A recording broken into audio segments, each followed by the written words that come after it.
الحمد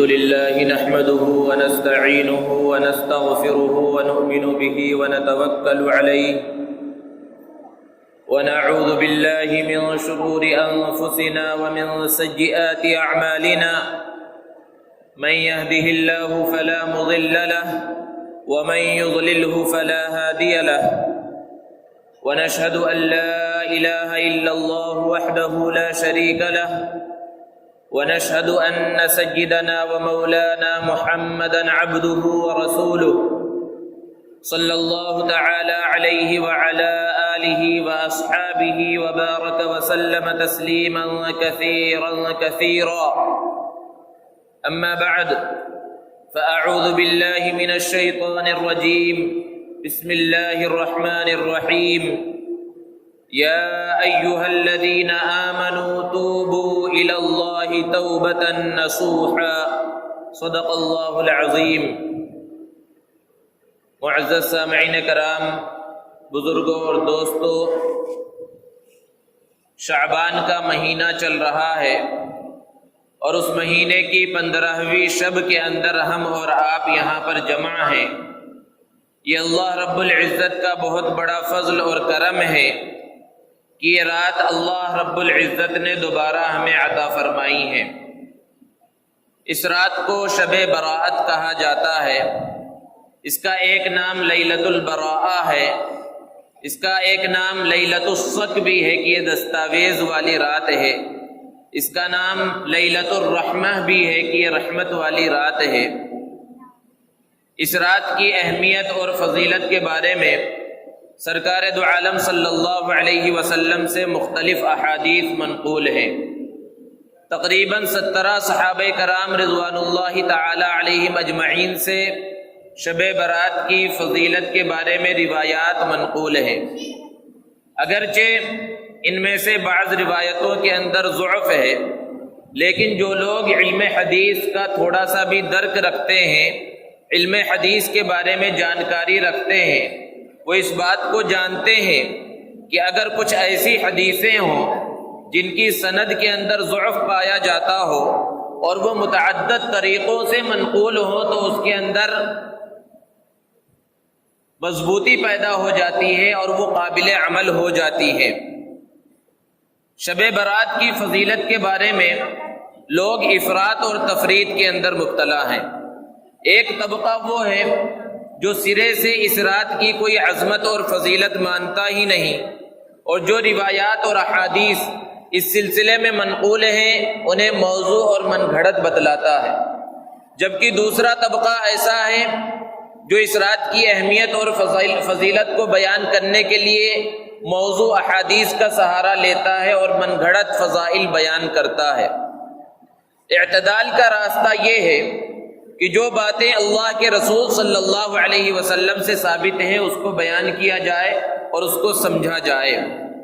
17 صحابہ جن میں سے اکثر اکابر صحابہ ہیں، حضرت ابو بکر صدیق رضی اللہ عنہ، حضرت علی رضی اللہ تعالی عنہ، حضرت عائشہ صدیقہ رضی اللہ تعالی عنہا، ان جیسے صحابہ اور صحابیات سے روایات منقول ہیں۔ اس لیے یہ کہہ دینا کہ اس سلسلے میں کوئی فضیلت وارد نہیں ہے، یہ بالکل غلط بات ہے۔ حضرت مولانا عبد الرحمن مبارک پوری رحمۃ اللہ علیہ جو اہل حدیث کے بہت بڑے عالم ہیں، اور انہوں نے ترمذی شریف کی ایک عربی کے اندر شرح لکھی تحفۃ الاحوذی کے نام سے، جو بہت مقبول کتاب ہے۔ اس کتاب کے اندر انہوں نے شب برات کی فضیلت سے متعلق جتنی روایات ہیں ان سب روایات کو ایک جگہ پر جمع کیا، اس کی سند پر جو کلام ہے اس پر کلام کیا، راویوں پر جو جرح ہو سکتی ہے وہ جرح کی۔ اس کے بعد انہوں نے بیان کیا کہ یہ ساری روایات ان لوگوں کے خلاف حجت ہیں جو شب برات کی عظمت اور فضیلت کو نہیں مانتے ہیں۔ اس سے یہ بات سمجھ میں آتی ہے کہ شب برات کی عظمت اور فضیلت ثابت ہے۔ اس رات کی کیا عظمت ہے، کیا فضیلت ہے؟ حضرت عائشہ صدیقہ رضی اللہ تعالی عنہا سے اللہ کے رسول صلی اللہ علیہ وسلم نے پوچھا، کیا تمہیں معلوم ہے آج کون سی رات ہے؟ حضرت عائشہ صدیقہ رضی اللہ عنہا نے ارشاد فرمایا اللہ و رسولہ اعلم، کہ اللہ اور اس کے رسول زیادہ جاننے والے ہیں۔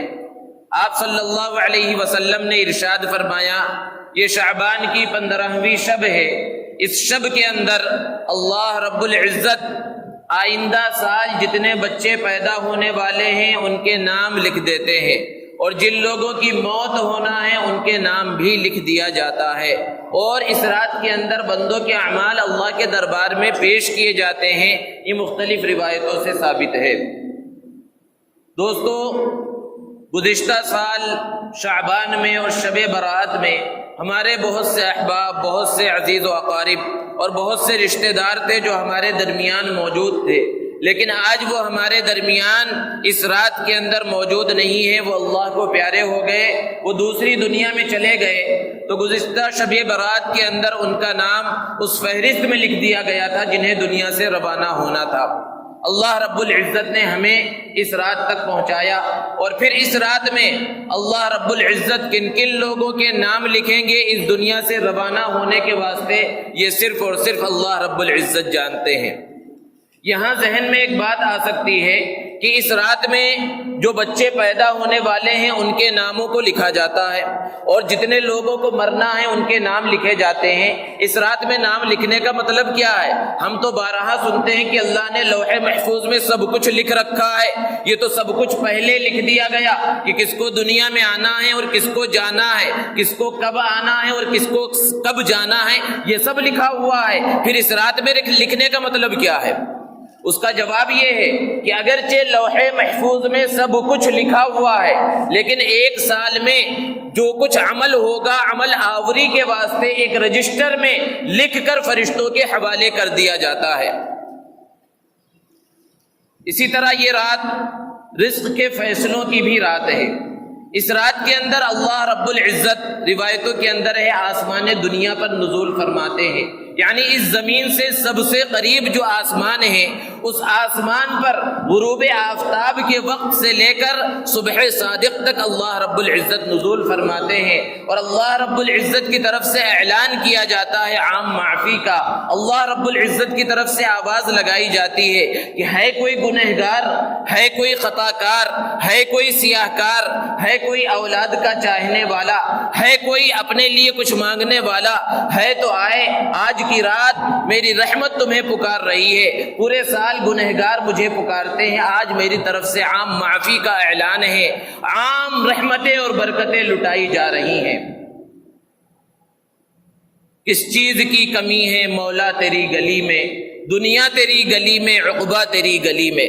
دوستو، دنیا کا حال یہ ہے کہ اگر ہم کسی دکان پر کچھ خریدنے کے لیے جائیں یا کوئی بھی چیز ہم حاصل کریں تو اس کے لیے قیمت دینا پڑتا ہے۔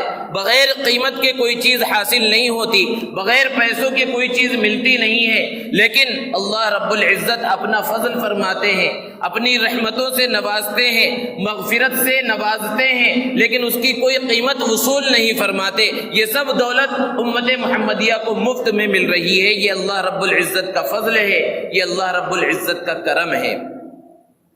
اللہ رب العزت آسمان دنیا پر یوں تو ہر رات نزول فرماتے ہیں، لیکن وہ شب کے رات کے آخری حصے میں جب اللہ کے نیک بندے، اللہ کے پیارے بندے اپنی نیند کو قربان کر کے اللہ کے دربار میں اللہ کو مناتے ہیں، اللہ کے سامنے کھڑے ہوتے ہیں، نماز پڑھتے ہیں، تلاوت کرتے ہیں، دعائیں مانگتے ہیں، ہر رات میں اس وقت اللہ رب العزت نزول فرماتے ہیں۔ لیکن اس رات کی خصوصیت یہ ہے کہ اس رات میں اللہ تبارک و تعالی غروب آفتاب سے ہی، مغرب کے وقت سے ہی آسمان دنیا پر نزول فرماتے ہیں اور عام معافی کا اعلان کیا جا رہا ہے۔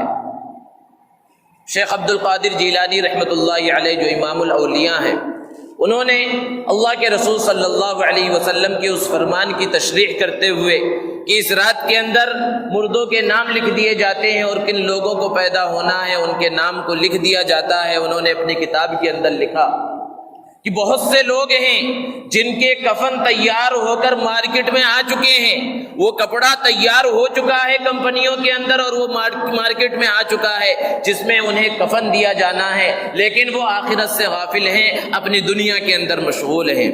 بہت سے وہ لوگ ہیں جن کی موت کا وقت لکھا جا چکا ہے لیکن وہ کھیتیوں کے اندر پانی ڈالنے میں مشغول ہیں۔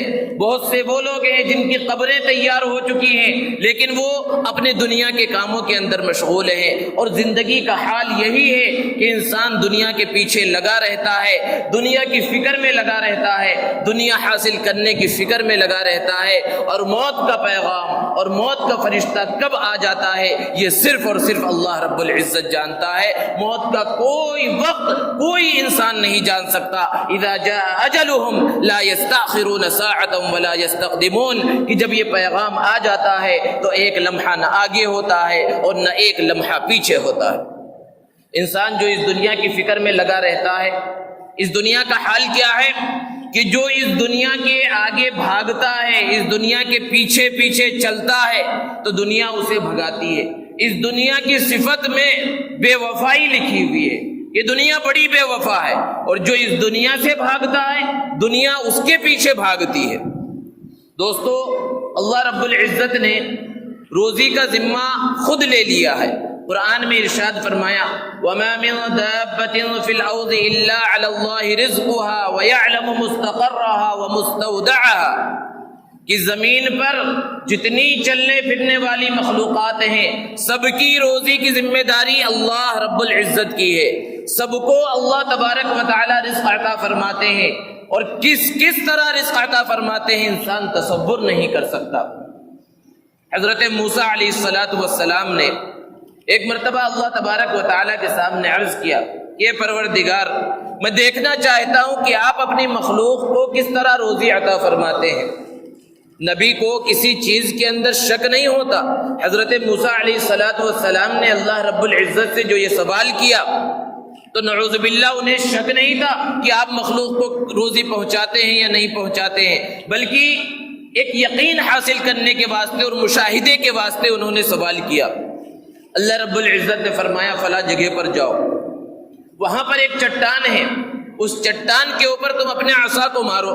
حضرت موسیٰ علیہ السلام نے اس چٹان کے اوپر جب اپنی عصا کو مارا، وہ عصا ایک قیمتی عصا تھا۔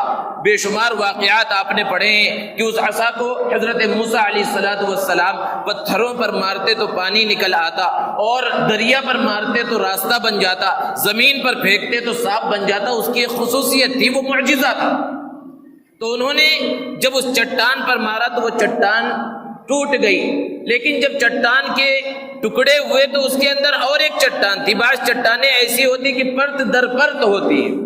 اب دوسری چٹان پر دوسری مرتبہ عصا مارا تو وہ بھی ٹوٹ گئی، پھر اس کے اندر اور ایک چٹان نظر آ رہی تھی، پھر اس پر عصا مارا تیسری مرتبہ تو وہ چٹان بھی ٹوٹ گئی، اور اس کے اندر سے انہوں نے دیکھا کہ اس چٹان کے اندر چھوٹا سا ایک سوراخ تھا، وہاں سے ایک کیڑا نکلا، اور اس کیڑے کے منہ میں ایک ہرا پتا ہے اور وہ اس کو کھا رہا ہے۔ حالانکہ اس چٹان کے اندر ہوا پہنچنے کا کوئی راستہ نہیں ہے، اس چٹان میں رزق کے پہنچنے کا اور اس پتے کے پہنچنے کا کوئی راستہ نہیں ہے، لیکن اس 3 پرت کی چٹان کے اندر ایک کیڑے کو اللہ رب العزت روزی عطا فرما رہے ہیں۔ کتابوں کے اندر لکھا ہے کہ حضرت موسیٰ علیہ السلام نے سنا کہ وہ کیڑا اللہ رب العزت کی تعریف بیان کر رہا ہے، حمد بیان کر رہا ہے، اور کہہ رہا ہے سبحان من یرانی، کہ پاک ہے وہ ذات جو مجھے اس چٹان کے اندر بھی دیکھتی ہے، پاک ہے وہ ذات جو میرا اس 3 چٹانوں کے اندر خیال رکھتی ہے، مجھے بھولتی نہیں، پاک ہے وہ ذات جو مجھے اس چٹان کے اندر روزی عطا کرتی ہے۔ تو اللہ رب العزت تو ہر ایک کو روزی عطا فرماتے ہیں، سب کی روزی کی ذمہ داری اللہ نے لے لی ہے، کسی کو بھوکا نہیں چھوڑیں گے، لیکن اس کا یہ مطلب نہیں ہے کہ اللہ نے روزی اتار دی اور بندوں سے کہہ دیا اور بس جس طرح چاہے آپس میں تقسیم کر لو، ایسا نہیں ہے۔ اللہ رب العزت کے پاس ساری چیزوں کے خزانے ہیں۔ وَإِن مِّن شَيْءٍ إِلَّا عِندَنَا خَزَائِنُهُ، ہر چیز کے خزانے اللہ رب العزت کے پاس ہیں۔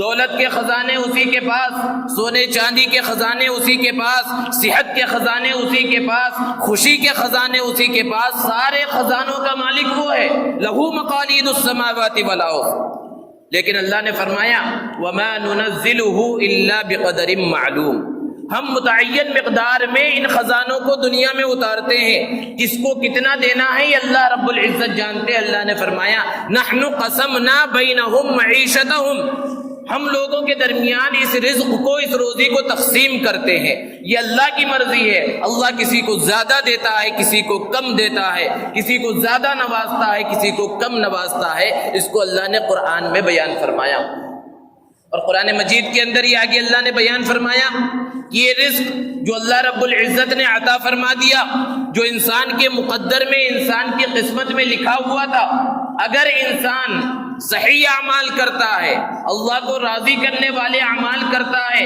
تو اس رزق کے اندر برکت ہو جاتی ہے، اور اس رزق کے اندر اتنی برکت ہوتی ہے کہ انسان اس کا تصور نہیں کر سکتا۔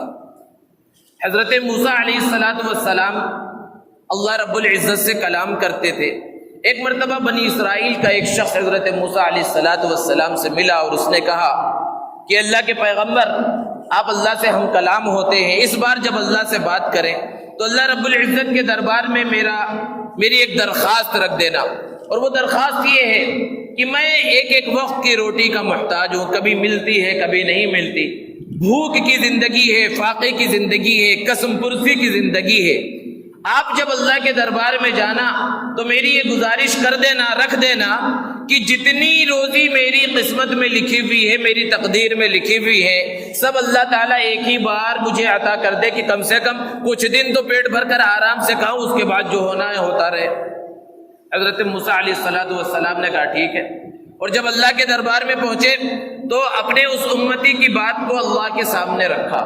اللہ رب العزت نے حضرت موسیٰ علیہ السلام کی اس بات کو قبول کیا، اور اس شخص کو جتنی روزی اس کی قسمت میں لکھی ہوئی تھی پوری کی پوری عطا کر دی۔ جب اس شخص کو وہ روزی مل گئی، حضرت موسیٰ علیہ السلام نے دیکھا کہ کوئی بہت زیادہ نہیں ہے۔ انہیں اندازہ تھا کہ یہ اگر مستقل کھاتا رہے گا تو چند دن چلے گی اور اس کے بعد ختم ہو جائے گی۔ تھوڑا زمانہ گزرا، حضرت موسیٰ علیہ السلام کو پھر اپنے اس امتی کا خیال آیا کہ چل کر اس کو دیکھنا چاہیے اس کا کیا حال ہے، وہ زندہ بھی ہے یا مر کھپ گیا، کیونکہ جو روزی ملی تھی وہ تو تھوڑی سی روزی تھی۔ پھر ادھر سے گزرے تو دیکھا کہ وہ جھوپڑی جس میں وہ رہا کرتا تھا ادھر عالیشان محل بنا ہوا ہے، اور وہاں ایک بڑا دسترخوان لگا ہوا ہے، لنگر لگا ہوا ہے، مخلوق خدا آ رہی ہے اور اپنا پیٹ بھر کر وہاں جا رہی ہے، اور یہ شخص بڑے عیش و عشرت کی زندگی گزار رہا ہے اور خوب تقسیم کر رہا ہے، لوگ آ رہے ہیں، کھا رہے ہیں۔ حضرت موسیٰ علیہ السلام پریشان ہوئے، اللہ رب العزت سے عرض کیا، اللہ آپ نے اسے جو روزی عطا فرمائی تھی وہ تو معمولی سی تھی، تھوڑی سی تھی، اور یہ بندہ ہے کہ اس کے دوبارے نیارے ہو رہے ہیں، یہ تو خود بھی کھا رہا ہے، مخلوق خدا کو بھی کھلا رہا ہے، ایسا کیسے ہوا؟ اللہ رب العزت نے فرمایا کہ بے شک ہم نے اسے جو روزی دی تھی وہ تھوڑی روزی تھی، اگر وہ اپنے اوپر خرچ کرتا تو چند دنوں میں ختم ہو جاتی، لیکن اس نے اس روزی کو نفع بخش کاروبار کے اندر لگایا، اس نے اس کو صرف اپنے آپ پر ہی خرچ نہیں کیا، اس معمولی روزی کو بھی خود پر بھی خرچ کیا اور مخلوق خدا پر بھی خرچ کیا، تو ہم نے اس کے اندر برکت عطا فرمائی، اور آج حال یہ ہے کہ اس جھوپڑی کی جگہ اس کا محل بنا ہوا ہے، اور بڑا میدان ہے، بڑا صحن ہے جہاں بڑا دسترخوان لگا ہوا ہے، اور ہمیشہ کھانا پک رہا ہے، اور لوگ بھوکے لوگ آ رہے ہیں اور وہاں پر کھا رہے ہیں۔ یہ حقیقت ہے دوستو کہ اللہ رب العزت نے جو مال و دولت عطا کیا ہے، اگر اس کو صحیح انداز میں استعمال کیا جائے، اللہ رب العزت ایسی برکت عطا فرماتے ہیں کہ اس کا تصور نہیں کیا جا سکتا، ایسی برکت اس روزی کے اندر ہوتی ہے۔ حضرت عمر ابن عبدالعزیز رحمۃ اللہ علیہ خلیفۃ المسلمین ہے، امیر المؤمنین ہے، بہت بڑا مقام و مرتبہ ہے، عمر ثانی کہا جاتا ہے۔ ان کا زمانہ بہت ہی سکون کا زمانہ تھا، ظلم کا خاتمہ ہو چکا تھا۔ ایک مرتبہ انہوں نے اپنی بیٹی کو آواز دی، پانی مانگا، تو ان کی بیٹی تھوڑی دیر تک نہیں آئی، تو اپنی اہلیہ سے حضرت عمر ابن عبدالعزیز رحمۃ اللہ علیہ نے کہا کہ ہماری بیٹی نافرمان ہوتی جا رہی ہے، ہم نے اس سے پانی مانگا لیکن اس نے پانی نہیں دیا۔ حضرت عمر ابن عبدالعزیز رحمۃ اللہ علیہ کی اہلیہ نے کہا کہ کیسے پانی دیتی؟ اس کے بدن کے اوپر جو لباس تھا وہ لباس پھٹ گیا تھا، اور وہ کمرے میں بیٹھ کر اس لباس کو سل رہی ہے۔ آپ کو پتا ہے کہ اس کے پاس اس لباس کے علاوہ کوئی دوسرا لباس نہیں ہے، اور وہ پھٹے ہوئے لباس میں آپ کے سامنے کیسے آ سکتی تھی؟ وہ اپنے لباس کو سل رہی ہے، وہ نافرمان نہیں ہوئی۔ دوستو ذرا تصور کریں، یہ ایسا شخص ہے جس کے پاس سارے خزانوں کی کنجیاں ہیں اور جتنا چاہے بیت المال سے لے لے، حکومت کے خزانے میں سے حاصل کر لے، لیکن گھر کا حال کیا ہے کہ ان کی بیٹی کے بدن پر اس کپڑے کے علاوہ کوئی کپڑا نہیں ہے۔ جب ان کے انتقال کا وقت قریب ہوا، ایک شخص آیا اور اس نے حضرت عمر ابن عبدالعزیز رحمۃ اللہ علیہ سے شکایت کے انداز میں کہا کہ آپ نے اپنی اولاد پر بہت ظلم کیا ہے۔ واقعات کے اندر ہے کہ ان کے 11 بیٹے تھے۔ اس شخص نے کہا کہ آپ نے تو اپنے بیٹوں کے واسطے کوئی جائیداد بنائی ہی نہیں، آپ کے بعد آپ کی اولاد کیا کھائے گی، کس طرح زندگی گزارے گی؟ حضرت عمر ابن عبدالعزیز رحمۃ اللہ علیہ لیٹے ہوئے تھے، سخت بیماری کی حالت میں ہے، تھوڑا سا اٹھ کر بیٹھ گئے اور انہوں نے کہا کہ میں نے پہلے کے بادشاہوں کی طرح اور پہلے جو خلیفہ گزرے ان خلیفہ کی طرح میں نے اپنی اولاد کے واسطے کوئی جائیداد نہیں بنائی، کوئی خزانہ میں نے ان کے واسطے تیار نہیں کیا، لیکن میں نے اپنی اولاد کو نیک بنا دیا ہے۔ اور اللہ کا وعدہ ہے قرآن مجید کے اندر وَهُوَ يَتَوَلَّى الصَّالِحِينَ کہ نیک لوگوں کا نگہبان اللہ رب العزت ہے۔ اگر یہ نیک ہے تب تو اللہ رب العزت ان کی نگہداشت کرے گا، ان کی ساری ضروریات کو پورا کرے گا، اور اگر یہ نیک نہیں ہے تو مجھے بھی ان کی کوئی پرواہ نہیں۔ غالباً امام شافعی رحمۃ اللہ علیہ نے لکھا کہ میں نے حضرت عمر ابن عبدالعزیز رحمۃ اللہ علیہ کے 11 بیٹوں کو دیکھا، وہ کسی نہ کسی علاقے کے حاکم ہیں، گورنر ہیں، بڑے بڑے عہدوں پر ہیں، اور وہ پہلے کے بادشاہ اور خلیفہ جنہوں نے اپنی اولاد کے واسطے بڑی بڑی جائیدادیں چھوڑی تھی، میں نے ان کی اولاد کو جامع مسجد کے سامنے بھیک مانگتے ہوئے دیکھا ہے۔ یہ کیوں ہوا دوستو؟ کہ مال کو جب صحیح انداز میں استعمال نہیں کیا جاتا تو اللہ رب العزت دنیا میں بھی اس کا عذاب دیتے ہیں۔ اسی لیے قرآن میں بیان کیا گیا، اللہ رب العزت نے بیان کیا وَمَنْ أَعْرَضَ عَنْ ذِكْرِي کہ جو مجھ سے اعراض کرے گا، میری یاد سے، میرے ذکر سے اعراض کرے گا، منہ پھیرے گا، فَإِنَّ لَهُ مَعِيشَةً ضَنْكَ ہم اس کی روزی کو تنگ کر دیں گے۔ جو روزی ملے گی اس روزی کے اندر برکت نہیں ہوگی، اور پھر آخرت کا جو عذاب ہے وہ عذاب الگ ہے۔ دوستو آج دنیا کے اندر جتنی پریشانیاں ہیں اور انسان جو پریشان نظر آتا ہے، اسی روزی کے پیچھے، اسی پیٹ کے پیچھے ساری پریشانیاں اسی کے ارد گرد گھومتی ہیں۔ یہ جو قیمتی اوقات اللہ رب العزت نے عطا فرمائے ہیں، اس میں اللہ رب العزت کو منانا چاہیے، اور اللہ رب العزت کو منا کر اپنے لیے خیر کے فیصلے کروانا چاہیے۔ انسان اگر صرف دنیا کے پیچھے بھاگتا رہے اور غلط انداز میں دنیا کو کمانے کی کوشش کرتا رہے تو وقتی طور پر تو دنیا حاصل ہو جاتی ہے، لیکن اس دنیا کا، اس مال و دولت کا خود اسے بھی کوئی فائدہ نہیں ہوتا اور نہ اس کی اولاد کو فائدہ ہوتا ہے۔ حضرت عیسیٰ علیہ السلام کا ایک واقعہ بڑا مشہور ہے کہ ان کی امت کا ایک شخص ان کے پاس آیا اور ان سے کہا اللہ کے نبی، اللہ کے پیغمبر، میں آپ کی صحبت میں رہنا چاہتا ہوں۔ حضرت عیسیٰ علیہ السلام نے اس کو اپنے ساتھ رکھ لیا۔ ایک مرتبہ سفر پر نکلے اور ساتھ میں اس کو بھی لے لیا۔ سفر میں جاتے جاتے حضرت عیسیٰ علیہ السلام کو بھوک کا احساس ہوا تو اپنا توشے دان نکالا۔ توشے دان کے اندر 3 روٹیاں تھیں۔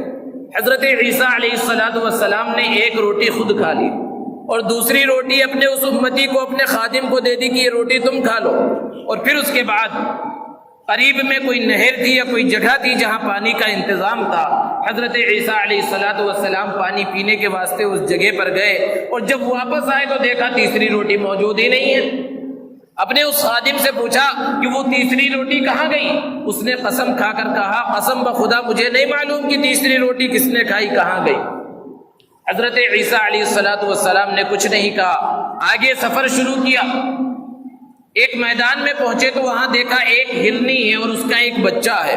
حضرت عیسیٰ علیہ السلام نے ہرنی کے بچے کو جو دور دوڑ رہا تھا اپنی طرف آواز دے کر بلایا تو وہ ہرنی کا بچہ دوڑتے ہوئے حضرت عیسیٰ علیہ السلام کے پاس آ گیا۔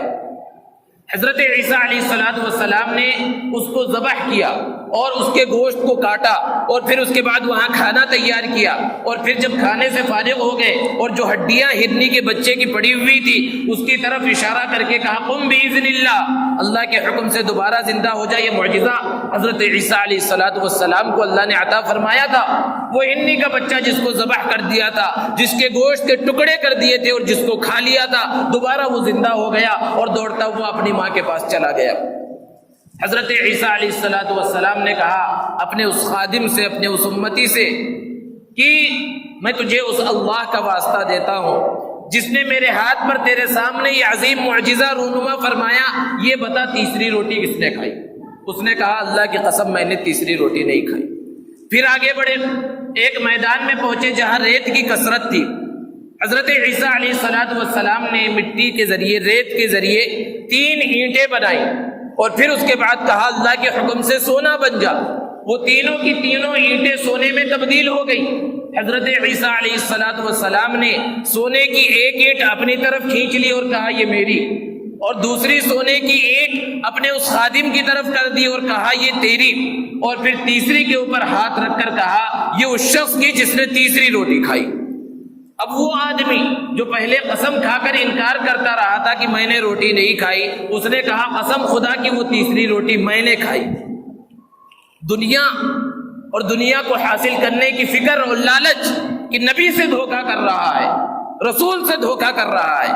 حضرت عیسیٰ علیہ السلام نے تینوں اینٹیں اس کی طرف کر دی اور کہا مجھے اس دنیا کی ضرورت نہیں ہے اور نہ اب تجھے ضرورت ہے کہ تو میرے ساتھ رہے، تو اس دنیا کے ساتھ رہے۔ اور حضرت عیسیٰ علیہ السلام آگے بڑھ گئے۔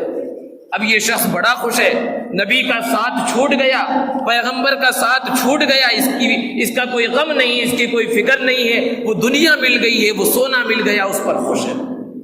اور وہاں پر اپنے پلان بنا رہا ہے کہ اس کے ساتھ کیا کرے گا کہ اتنے میں 2 ڈاکو وہاں پر پہنچ گئے اور انہوں نے اس کے اوپر حملہ کرنا چاہا سونے کو دیکھ کر۔ تو اس نے کہا بھائی حملہ کیوں کر رہے ہو؟ 3 اینٹیں ہیں سونے کی، آپس میں تقسیم کر لیتے ہیں، خون خرابہ کر کے کیا فائدہ؟ تو وہ لوگ اس پر راضی ہو گئے اور سونے کی ایک ایک اینٹ آپس میں انہوں نے لے لی۔ اب وہ لوگ جب روانہ ہونے لگے تو انہوں نے کہا کہ ہم روانہ ہونے سے پہلے اور اپنے اپنے راستے پر ہونے سے پہلے کیوں نہ کھانا وانا کھا لے، کھانے سے فارغ ہو جائیں۔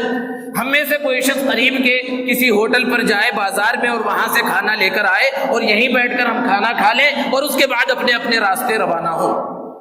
ان میں سے ایک شخص بازار گیا، راستے میں اس نے سوچنا شروع کیا کہ اگر میں کھانا لے جا کر ان کے کھانے میں زہر ملا دوں اور میں خود یہیں ہوٹل پر کھانے سے فارغ ہو جاؤں تو دونوں مر جائیں گے اور تینوں سونے کی اینٹیں میری ہو جائیں گے۔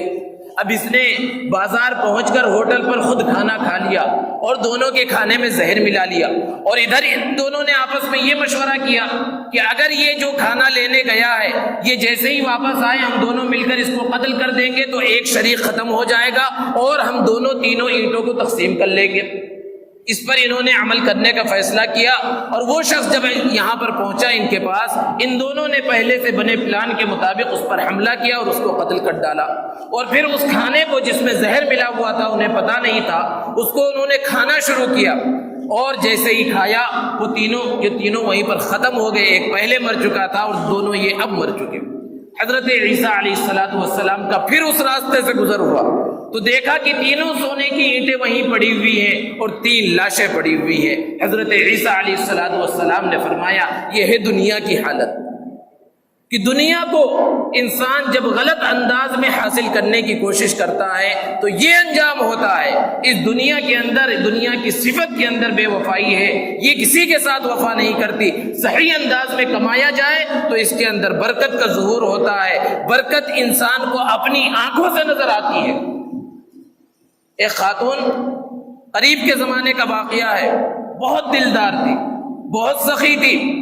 اس کے گھر کے قریب سے ایک راستہ گزرتا تھا، وہ دیکھا کرتی تھی کہ لوگ مسافر یہاں سے گزرتے ہیں، بھوکے پیاسے ہوتے ہیں، انہیں کھانے کی ضرورت محسوس ہوتی ہے، پینے کی ضرورت محسوس ہوتی ہے، لیکن قریب میں کوئی کھانے پینے کی جگہ نہیں ہے۔ تو راستے کے بازو میں اس نے ایک مہمان خانہ بنا دیا سرائے کی طرح، اور اس میں کھانے پینے کا انتظام کر دیا کہ جو بھی مسافر یہاں سے گزرے وہ یہاں کھانا کھائے، پانی پیے، کوئی پیسہ نہیں، فری میں، مفت میں۔ اس کا شوہر بھی نیک تھا، دونوں خوش ہیں، گھر کے اندر خوب برکت ہو رہی ہے۔ لیکن جب انسان کسی نیک کام کی طرف سبقت کرتا ہے، اچھا کام کرنے لگتا ہے، تو شیطان بہکانے کے لیے آ جاتا ہے، اور شیطان کبھی کبھی انسان کی شکل میں آتا ہے۔ بہت سے انسان بھی ہو جاتے ہیں کہ بھئی بہکانا شروع کر دیتے ہیں۔ اس کے شوہر کو کچھ لوگوں نے بہکایا کہ یہ کیا کر رہے ہو، بیوی کے بہکاوے میں آ گئے اور اپنی پوری دولت عام لوگوں پر، جن کو تم پہچانتے نہیں، جن کو تم جانتے نہیں، ان کے اوپر خرچ کر رہے ہو۔ تھوڑے دنوں کے اندر تم کنگال ہو جاؤ گے، تمہارے پاس کچھ بھی باقی نہیں رہے گا۔ شوہر کے دل کے اوپر یہ بات لگی اور اس نے اس مہمان خانے کو بند کر دیا۔ جب اہلیہ کو، اس نیک خاتون کو جب یہ بات معلوم ہوئی تو اس کو بڑی تکلیف کا احساس ہوا۔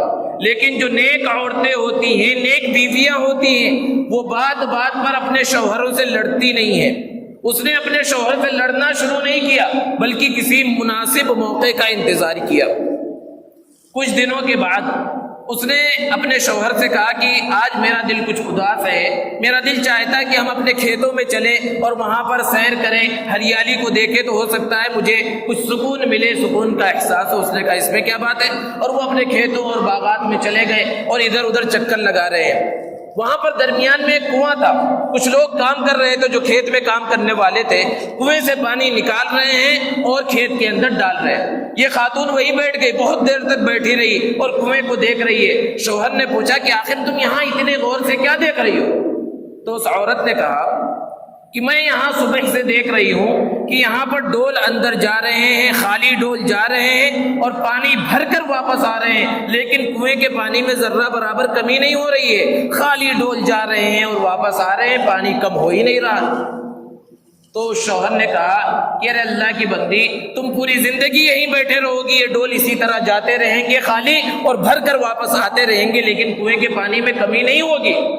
اب اس عورت نے کہا کہ اچھا، اس کنویں کے پانی کے اندر کمی نہیں ہوگی، ہمارے گھر میں بھی اللہ رب العزت نے ایک کنواں جاری کیا تھا، بھوکے پیٹ لوگ اپنا خالی پیٹ لاتے تھے، خالی پیٹ کے ڈول کو ہمارے گھر میں بھر کر جا رہے تھے، تمہیں کیسے یہ شک و شبہ ہو گیا کہ اللہ اس کنویں کے پانی کو ختم کر دے گا اور ہمارے مال و دولت کے اندر کمی ہو جائے گی، ہمارا مال و دولت ختم ہو جائے گا، تو تمہیں یہ شک کیسے پیدا ہو گیا؟ شوہر کے دل پر یہ بات لگی اور دوبارہ اس نے مہمان خانے کو جاری کیا۔ تو جو اللہ کے نیک بندے ہوتے ہیں، اللہ کے راستے میں صحیح انداز میں مال کو خرچ کرتے ہیں، اللہ رب العزت رحمتیں، برکتیں کھلی آنکھوں سے دکھلاتا ہے۔ تو دوستو، کہنے کا مطلب یہ ہے کہ یہ مقدس اور مبارک رات یہ رزق کے فیصلوں کی رات ہے۔ اس رات میں اللہ کو منا کر اپنے لیے رزق کے فیصلے بھی کروا لیں، اپنے لیے خیر اور برکت کے فیصلے بھی کروا لیں۔ دوستو، حضرت عائشہ صدیقہ رضی اللہ تعالی عنہ بیان فرماتی ہیں کہ اللہ کے رسول صلی اللہ علیہ وسلم حضرت عائشہ صدیقہ رضی اللہ تعالی عنہ کے پاس آئے اور وہاں پر کپڑے کو تبدیل کیا اور بستر پر لیٹ گئے۔ کچھ ہی دیر کے بعد اٹھ کر اللہ کے رسول صلی اللہ علیہ وسلم باہر چلے گئے۔ حضرت عائشہ بیان فرماتی ہیں، میرے دل کے اندر یہ خیال آیا کہ شاید آپ اپنی کسی دوسری اہلیہ کے پاس تشریف لے گئے ہیں، میں بھی پیچھے پیچھے حضور صلی اللہ علیہ وسلم کے گئی تو میں نے دیکھا کہ اللہ کے رسول صلی اللہ علیہ وسلم مدینے کے قبرستان جنت البقیع کے اندر ہے اور اللہ کے رسول صلی اللہ علیہ وسلم اپنی امت کے لیے دعا کر رہے ہیں۔ مجھے بڑی غیرت کا احساس ہوا، میں دوڑتی ہوئی واپس اپنے بستر پر آ گئی۔ کچھ ہی دیر کے بعد اللہ کے رسول صلی اللہ علیہ وسلم بھی تشریف لائے اور اللہ کے رسول صلی اللہ علیہ وسلم نے دیکھا کہ حضرت عائشہ صدیقہ رضی اللہ تعالی عنہا کی سانسیں پھول رہی ہیں۔ پوچھا، یہ عائشہ کیا بات ہے؟ حضرت عائشہ صدیقہ رضی اللہ تعالی عنہا نے بیان کیا، میں نے آپ کو بستر پر نہیں پایا تو آپ کے پیچھے پیچھے میں بھی چلی تھی۔ اللہ کے رسول صلی اللہ علیہ وسلم نے فرمایا، تمہیں یہ گمان کیسے ہو گیا یا عائشہ کہ اللہ اور اس کا رسول تمہارے ساتھ ظلم کریں گے؟ بات دراصل یہ ہے کہ جبرائیل میرے پاس آئے اور انہوں نے بتلایا کہ آج شعبان کی 15ویں شب ہے اور اس رات میں اللہ رب العزت بندوں کو معاف فرماتے ہیں، بندوں کے گناہوں کو بخش دیتے ہیں۔ ایک روایت میں ہے اللہ کے رسول صلی اللہ علیہ وسلم نے ارشاد فرمایا کہ شب برات میں، شعبان کی 15ویں شب میں اللہ رب العزت قبیلہ بنو کلب کی بکریوں کے بالوں کی تعداد کے برابر بندوں کو معاف فرماتے ہیں۔ عرب کا ایک قبیلہ تھا بنو کلب جو بکریاں بہت پالتا تھا، اور جب بکریاں زیادہ ہوں گی تو بکریوں کے بدن کے اوپر بال بھی ہوتے ہیں. ایک بکری کے بدن پر کتنے بال ہوتے ہیں اس کو گننا ممکن نہیں ہے، بہت مشکل ہے. تو ان کے قبیلے میں بہت سی بکریاں ہوتی تھی. اللہ کے رسول صلی اللہ علیہ وسلم نے فرمایا کہ یہ وہ عظمت والی رات ہے، وہ فضیلت والی رات ہے کہ اس رات میں اللہ تبارک و تعالی بنو کلب کی بکریوں کے بالوں اور روحوں کی تعداد کے برابر بندوں کو معاف فرماتے ہیں، بندوں کو بخشتے ہیں. تو اللہ رب العزت کی طرف سے تو عام معافی کا اعلان ہے.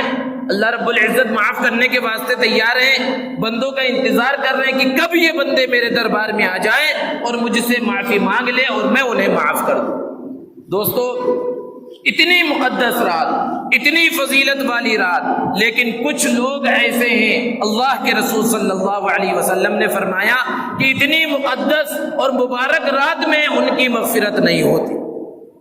سب سے پہلا شخص جس کی اس مقدس رات میں مغفرت نہیں ہوتی، اللہ کے رسول صلی اللہ علیہ وسلم نے فرمایا وہ مشرک ہے.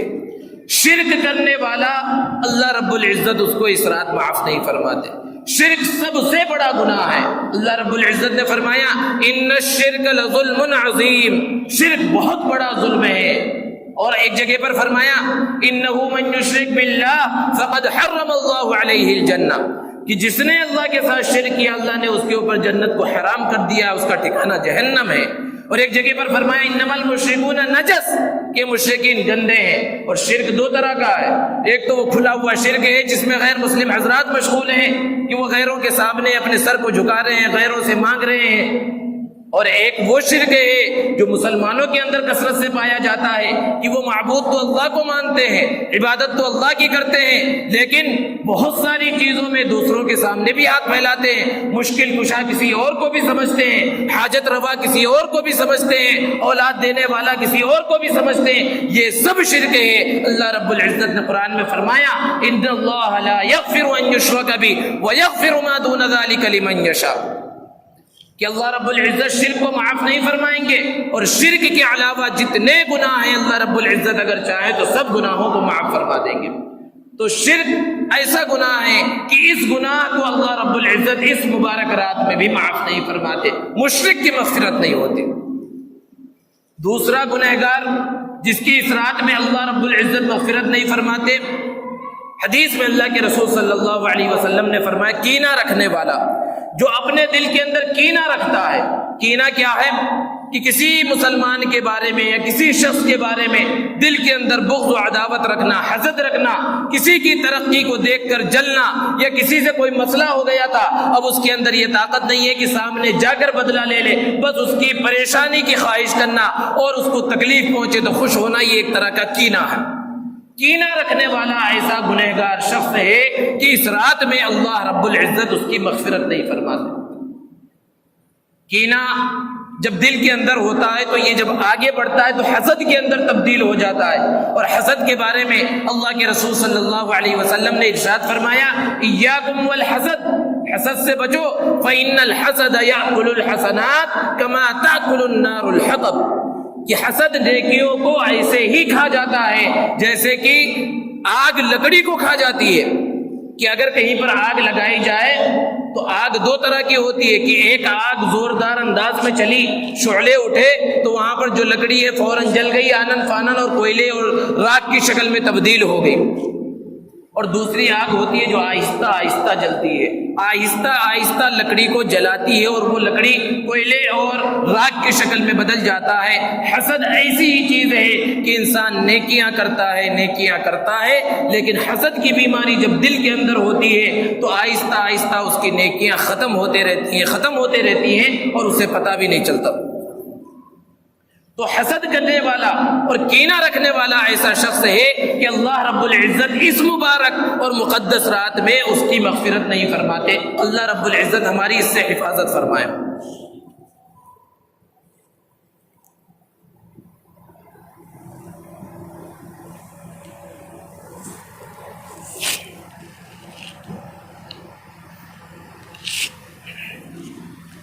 اللہ کے رسول صلی اللہ علیہ وسلم ایک مرتبہ مسجد نبوی میں تشریف فرما ہے، صحابہ کرام موجود ہیں.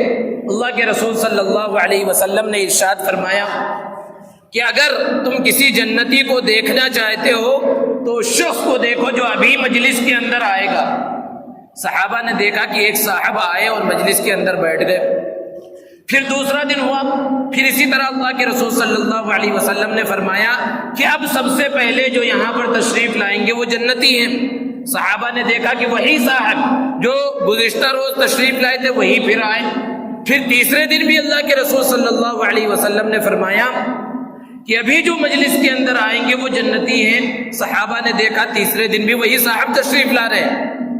ایک صحابی حضرت عبداللہ ابن عمر رضی اللہ تعالی عنہ نے سوچا کہ آخر ان کا کون سا ایسا عمل ہے کہ مسلسل 3 دنوں تک اللہ کے رسول صلی اللہ علیہ وسلم نے انہیں جنت کی بشارت دی ہے، ان کے عمل کو دیکھنا چاہیے۔ جب وہ صحابی جانے لگے جن کا نام سعد ابن مالک رضی اللہ تعالی عنہ ہے، حضرت عبداللہ ابن عمر رضی اللہ تعالی عنہ ان کے ساتھ ساتھ بولیے، اور ان کے گھر کے قریب جب پہنچے تو انہوں نے کہا کہ میں آپ کے ساتھ کچھ دن رہنا چاہتا ہوں، آپ کا مہمان بننا چاہتا ہوں۔ اور عرب کے لوگ مہمان نواز تھے، وہ یہ پوچھتے نہیں تھے بھائی کیوں مہمان بننا چاہتے ہو، کیوں آئے ہو، کیا تمہارا گھر نہیں ہے وغیرہ وغیرہ۔ انہوں نے مہمان رکھ لیا، 3 دنوں تک ان کے ساتھ رہے۔ جب 3 دن ہو گئے تو حضرت عبداللہ ابن عمر رضی اللہ تعالی عنہ نے ان سے کہا کہ اب میں روانہ ہوتا ہوں، میں کوئی مہمانی کے واسطے نہیں آیا تھا، دراصل میں آپ کے عمل کو دیکھنے کے واسطے آیا تھا، جس کی وجہ سے اللہ کے رسول صلی اللہ علیہ وسلم نے مسلسل 3 دنوں تک آپ کو جنت کی بشارت دی تھی، لیکن میں نے دیکھا کہ آپ کا کوئی خاص عمل تو ہے نہیں، آپ بھی وہی اعمال کرتے ہیں جو ہم صحابہ کرتے ہیں۔ پھر آخر اللہ کے رسول صلی اللہ علیہ وسلم نے کس وجہ سے مسلسل 3 دنوں تک آپ کو جنت کی بشارت دی؟ انہوں نے عرض کیا کہ میرے اعمال تو وہی ہیں جو آپ نے دیکھا، لیکن ایک عمل میرے اندر ہے، ممکن ہے اسی وجہ سے اللہ کے رسول صلی اللہ علیہ وسلم نے جنت کی بشارت دی ہو، اور وہ عمل یہ ہے کہ میں اپنے کسی بھائی کے لیے اپنے دل کے اندر کینہ نہیں رکھتا، اپنے دل کو بالکل صاف رکھتا ہوں۔ جب میں شام میں لیٹتا ہوں میرا دل بالکل بغض و عداوت سے، دشمنی سے، کینے سے، حسد سے پاک صاف ہوتا ہے۔ حضرت عبداللہ ابن عمر رضی اللہ تعالی عنہ نے ارشاد فرمایا یہی وجہ ہے کہ اللہ کے رسول صلی اللہ علیہ وسلم نے آپ کو مسلسل 3 دنوں تک جنت کی بشارت دی۔ دوستو، جو کینہ رکھتا ہے، دوسروں کی ترقی کو دیکھ کر جلتا ہے، وہ دنیا میں بھی کامیاب نہیں ہو سکتا، آخرت میں تو کامیاب ہوگا ہی نہیں، دنیا میں بھی وہ مشکلات میں پڑ جاتا ہے۔ حالانکہ دوسرے کی ترقی کو دیکھ کر انسان کو خود ترقی کرنے کی فکر کرنی چاہیے، دین کے اعتبار سے بھی اور دنیا کے اعتبار سے۔ جلتا رہے گا تو وہ جلتا رہے گا، جل کر گڑ جائے گا، مر جائے گا، اس کا نہ دنیا کا فائدہ ہوگا نہ دین کا فائدہ ہوگا۔ ایک بادشاہ تھا، اس کے پاس ایک بہت نیک وزیر تھا، اور بادشاہ اس کو بہت پسند کرتا تھا۔ وہ وزیر روزانہ صبح میں اعلان کرتا ایک جگہ پر کھڑے ہو کر کہ احسان کرنے والوں کو ان کے احسان کا بدلہ دو، اور جو لوگ ظلم کرنے والے ہیں، غلط کام کرنے والے ہیں، وہ تو خود اپنے انجام کو پہنچ جائیں گے۔ بادشاہ کو یہ اعلان بھی بہت پسند آتا۔ اچھے لوگوں سے حسد کرنے والے پیدا ہو جاتے ہیں۔ ایک دوسرے وزیر کو حسد ہو گیا کہ بادشاہ اس سے بہت محبت کرتا ہے، اس کی کوئی شکایت لگانی چاہیے۔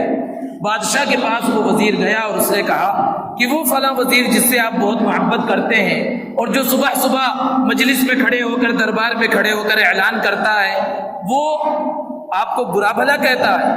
تو بادشاہ نے پوچھا کیا کہتا ہے؟ تو اس وزیر نے کہا کہ وہ یہ کہتا ہے کہ آپ کے منہ سے بدبو آتی ہے۔ بادشاہ کو غصہ آیا اور اس نے کہا اچھا میں اس کا امتحان لوں گا۔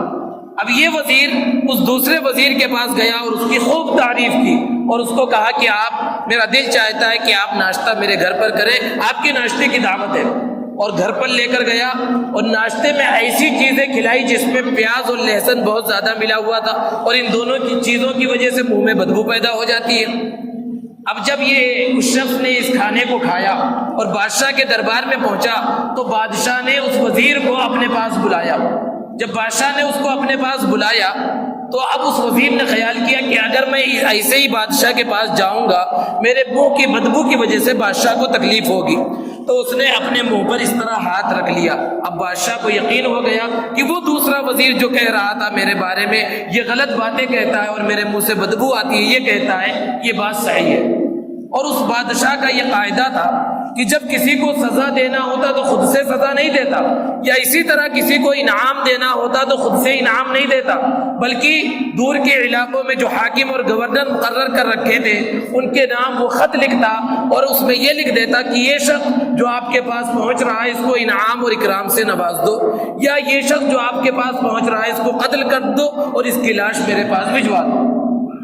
اب اس نے خط کے اندر یہی بات ایک اپنے گورنر کے نام لکھ دی کہ یہ حامل رقا، یہ شخص جو پہنچ رہا ہے اس کو قتل کرو اور اس کی لاش میرے پاس بھجواؤ۔ اب جب بادشاہ نے ایک رقعے کے اندر یہ بات لکھ کر اس وزیر کے حوالے کی اور اس کو بند کر دیا تو دوسرا وزیر جو حسد کرنے والا تھا اس کے دل کے اندر یہ خیال آیا کہ میری پوری پلاننگ تو خراب ہو گئی، میں بادشاہ کو اس سے جو ہے متنفر کرنا چاہ رہا تھا اور بادشاہ نے تو الٹا اسے انعام اور اکرام سے نواز دیا، اور اس کے لیے کوئی بڑی جائیداد شاید کسی گورنر کے ذریعے دلا رہا ہے۔ یہ اس طرح کا خیال اس کے دل کے اندر آیا اور دوسرے وزیر کے پاس وہ پہنچا اور اس نے کہا کہ کہاں پر جانا ہے؟ تو اس نے بتایا فلاں جگہ پر جانا ہے۔ تو اس نے کہا آپ نیک آدمی ہیں، عبادتوں کے اندر لگے رہتے ہیں، آپ کیوں جائیں گے؟ آپ یہ رقعہ مجھے دے دیجئے، میں اس کو اس گورنر تک پہنچا دوں گا۔ وہ سیدھا سادہ وزیر تھا، اس نے وہ رقعہ اس کے حوالے کر دیا اور کہا ٹھیک ہے۔ اب یہ شخص جب گورنر کے پاس پہنچا اور گورنر نے اس خط کو کھول کر دیکھا تو اس نے کہا کہ پتہ اس میں کیا لکھا ہوا ہے؟ اس نے کہا نہیں۔ تو اس گورنر نے کہا اس کے اندر لکھا ہوا ہے کہ یہ رقعہ لے کر جو شخص آ رہا ہے اس کو قتل کر دو اور اس کی لاش میرے پاس بھیجا دو۔ اب یہ شخص بہت منتیں سماجتیں کر رہا ہے کہ میں وہ نہیں ہوں جس کو بادشاہ نے بھیجا ہے، لیکن وہ ماننے کے لیے تیار نہیں، اور اس نے اس کو قتل کر دیا اور اس کی لاش بادشاہ کے پاس بھیجا دیا۔ اب جب دوسرا دن ہوا، صبح کے وقت معمول کے مطابق اس وزیر نے پھر وہی اعلان کیا کہ احسان کرنے والوں کو احسان کا بدلہ دو اور برے اور گنہگار لوگ تو خود اپنی موت مر جائیں گے، خود انہیں سزا مل جائے گی۔ بادشاہ بڑا پریشان ہوا کہ ارے میں نے تو اس کو قتل کرنے کے واسطے بھیج دیا تھا، یہ کیسے یہاں پر ہے؟ اس کو بلایا اور اس سے پورا واقعہ سنا تو اس نے پورا واقعہ بادشاہ کو بتلایا کہ اس طرح واقعہ پیش آیا، اور اتنے میں ہی وہ لاش بھی اس کی پہنچ گئی۔ تو بادشاہ کو پتا چلا اور اس نے کہا کہ یہ ہوتا ہے کینے کا انجام، یہ ہوتا ہے حسد کا انجام کہ دنیا بھی برباد اور آخرت بھی برباد ہو جاتی ہے۔ تو اس لیے انسان کو اپنے کسی مسلمان بھائی کے واسطے اپنے دل کے اندر ذرہ برابر کینہ نہیں رکھنا چاہیے۔ یہ اتنا بڑا گناہ ہے کہ ایسی عظمت والی رات میں جس میں اللہ رب العزت بنو کلب کی بکریوں کے بالوں کی تعداد کے برابر بندوں کو جہنم سے آزاد کر رہے ہیں، بندوں کو معاف فرما رہے ہیں، ایسے شخص کی مغفرت نہیں۔ اور ایک شخص جس کی اس رات اللہ رب العزت مغفرت نہیں فرماتے وہ ہے والدین کا نافرمان۔ عاق الوالدین، والدین کی نافرمانی بہت بڑا گناہ ہے۔ قرآن مجید میں اللہ رب العزت نے جگہ جگہ پر والدین کے ساتھ حسن سلوک کا حکم دیا ہے کہ والدین کے ساتھ اچھا سلوک کرو۔ وَلَا تَقُلْ لَهُمَا أُفٍّ وَلَا تَنْهَرْهُمَا، اپنے والدین کو اف بھی مت کہو، انہیں جھڑکو مت۔ جگہ جگہ پر اللہ رب العزت نے حکم دیا ہے، اور اللہ کے رسول صلی اللہ علیہ وسلم نے فرمایا الجنت تحت اقدام الامہات، کہ ماں کے قدموں کے نیچے جنت ہے۔ اور باپ کے بارے میں فرمایا الوالد اوسط ابواب الجنہ، کہ باپ جنت کے دروازوں میں سے بیچ کا دروازہ ہے۔ اور ایک جگہ پر اللہ کے رسول صلی اللہ علیہ وسلم نے فرمایا رضا الرب فی رضا الوالد وسخط الرب فی سخط الوالد، کہ رب کی خوشنودی باپ کی خوشنودی میں ہے، اگر باپ خوش ہے تو رب خوش ہے، اور اللہ کی ناراضگی باپ کی ناراضگی کے اندر ہے۔ اس طرح والدین کا مقام و مرتبہ اللہ کے رسول صلی اللہ علیہ وسلم نے بیان فرمایا، اور جو والدین کے نافرمان ہوتے ہیں دنیا کے اندر ہی وہ تباہ و برباد ہو جاتے ہیں۔ والدین اگر بد دعا دے دیں، یوں تو ہر ایک کی بد دعا سے بچنا چاہیے، لیکن خصوصاً والدین کی بد دعا سے ضرور بچنا چاہیے۔ لوگ کہتے ہیں دعاؤں کی درخواست کرتے ہیں، ایک ہوتا ہے دعا کرانا اور ایک ہوتا ہے دعائیں لینا۔ کسی سے کہہ دیا جائے بھئی ہمارے لیے دعا کرو، یہ کوئی بڑی بات نہیں ہے، اور ان دعاؤں کا زیادہ اثر ظاہر نہیں ہوتا۔ اصل ہوتا ہے دعائیں لینا۔ دعائیں لینا کیا ہے کہ انسان والدین کی اتنی خدمت کرے، ان کے ساتھ اتنا اچھا نیک برتاؤ کرے، اچھا سلوک کرے کہ ان کے زبان سے خود بخود دعائیں نکلیں، یہ ان دعاؤں کا اثر ظاہر ہوتا ہے۔ اور والدین کا مقام و مرتبہ، ان کے ساتھ حسن سلوک کرنے کا کیا مقام و مرتبہ ہوتا ہے اور اس کا کتنا بڑا درجہ ہوتا ہے، چند واقعات اس کے بارے میں سماعت فرمائیں۔ حضرت موسیٰ علیہ السلام نے ایک مرتبہ اللہ رب العزت سے درخواست کی کہ اللہ میں جنت میں کس کے ساتھ رہوں گا، جنت میں میرا ساتھی کون ہوگا، میں اس کو دیکھنا چاہتا ہوں، اس سے ملنا چاہتا ہوں۔ اللہ رب العزت نے فرمایا کہ جنت میں تمہارا ساتھی ایک قصاب ہوگا، گوشت بیچنے والا۔ حضرت موسیٰ علیہ السلام کے دل میں خیال آیا، کہاں میں اللہ کا پیغمبر اور اللہ کا نبی اور ایک معمولی سا گوشت بیچنے والا میرا جنت میں ساتھی ہوگا؟ اللہ سے عرض کیا اللہ میں اس سے ملنا چاہتا ہوں۔ اللہ رب العزت نے بتلایا فلاں جگہ پر آ جاؤ، مل لو۔ حضرت موسیٰ علیہ السلام اس شخص کے پاس پہنچے، اس کی دکان کے بند ہونے کا وقت ہو رہا تھا اور گوشت ختم ہو رہا تھا۔ اس نے جب دکان بند کرنا شروع کیا، تھوڑا سا گوشت ایک چیز کے اندر رکھ لیا اور روانہ ہوا۔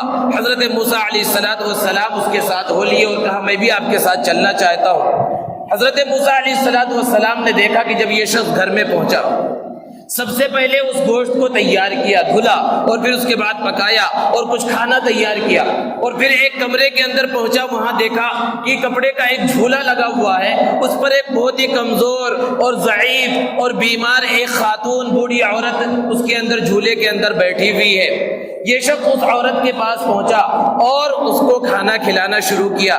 جب کھانا کھلا کر فارغ ہو گیا، حضرت موسیٰ علیہ السلام نے دیکھا کہ وہ عورت مسکرائی اور اس کے کچھ ہونٹ ہلے۔ جب اس کے ہونٹ ہلے تو یہ جو قصاب تھا یہ بھی مسکرانے لگا۔ جب اس عورت کو کھانا کھلا کر فارغ ہو گیا تو وہ شخص اب حضرت موسیٰ علیہ السلام کے پاس آیا۔ حضرت موسیٰ علیہ السلام نے پوچھا کہ وہ خاتون کون ہے جس کو آپ نے کھانا کھلایا؟ تو اس شخص نے، اس قصاب نے کہا کہ وہ میری والدہ ہے اور وہ بہت ضعیف ہے، دن میں کوئی دیکھنے والا نہیں ہوتا اور نیچے رہے تو انہیں تکلیف ہو سکتی، اس لیے میں اس جھولے میں انہیں لٹا کر چلا جاتا ہوں کام کے واسطے۔ تو حضرت موسیٰ نے کہا اچھا، جب تم نے کھانا کھلایا اور کھانا کھلانے کے بعد اس عورت نے کچھ کہا جس پر تم مسکرائے تھے، تو اس عورت نے، تمہاری والدہ نے کیا کہا تھا؟ تو اس شخص نے ہنستے ہوئے کہا کہ میری والدہ کو تو پتہ ہی نہیں، وہ تو بے وقوف ہے، وہ مجھ سے ہمیشہ روزانہ یہی کہتی ہے کہ اللہ جنت میں تم کو موسیٰ کے ساتھ رکھے۔ حضرت موسیٰ علیہ السلام کہاں اور میں کہاں، اس لیے میں ہنس دیتا ہوں اس دعا پر، لیکن ذرا دوستو تصور کیجئے کہ ایک والدہ کی دعاؤں کا کتنا اثر ہوا کہ حضرت موسیٰ علیہ السلام خود اس کے دروازے پر موجود ہیں اور اس کے ساتھ موجود ہیں۔ تو ماں باپ کی دعاؤں کا یہ مقام اور یہ مرتبہ ہوتا ہے، اور اللہ کے رسول صلی اللہ علیہ وسلم نے ارشاد فرمایا کہ والدین کی جو خدمت کرتا ہے اس کی دعاؤں میں کیسا اثر ہوتا ہے اور اس کا کیا مقام و مرتبہ ہوتا ہے۔ مختلف مقامات پر اللہ کے رسول صلی اللہ علیہ وسلم کی حدیث نقل کی گئی، بنی اسرائیل کے 3 شخص کے واقعات کی۔ اللہ کے رسول صلی اللہ علیہ وسلم نے فرمایا کہ بنی اسرائیل میں 3 شخص تھے، یہ تینوں دوست تھے، آپس میں سفر میں نکلے، راستے میں تیز بارش ہونے لگی، آندھی چلنے لگی، انہوں نے بارش سے بچنے کے واسطے ایک غار میں جا کر پناہ لے لی۔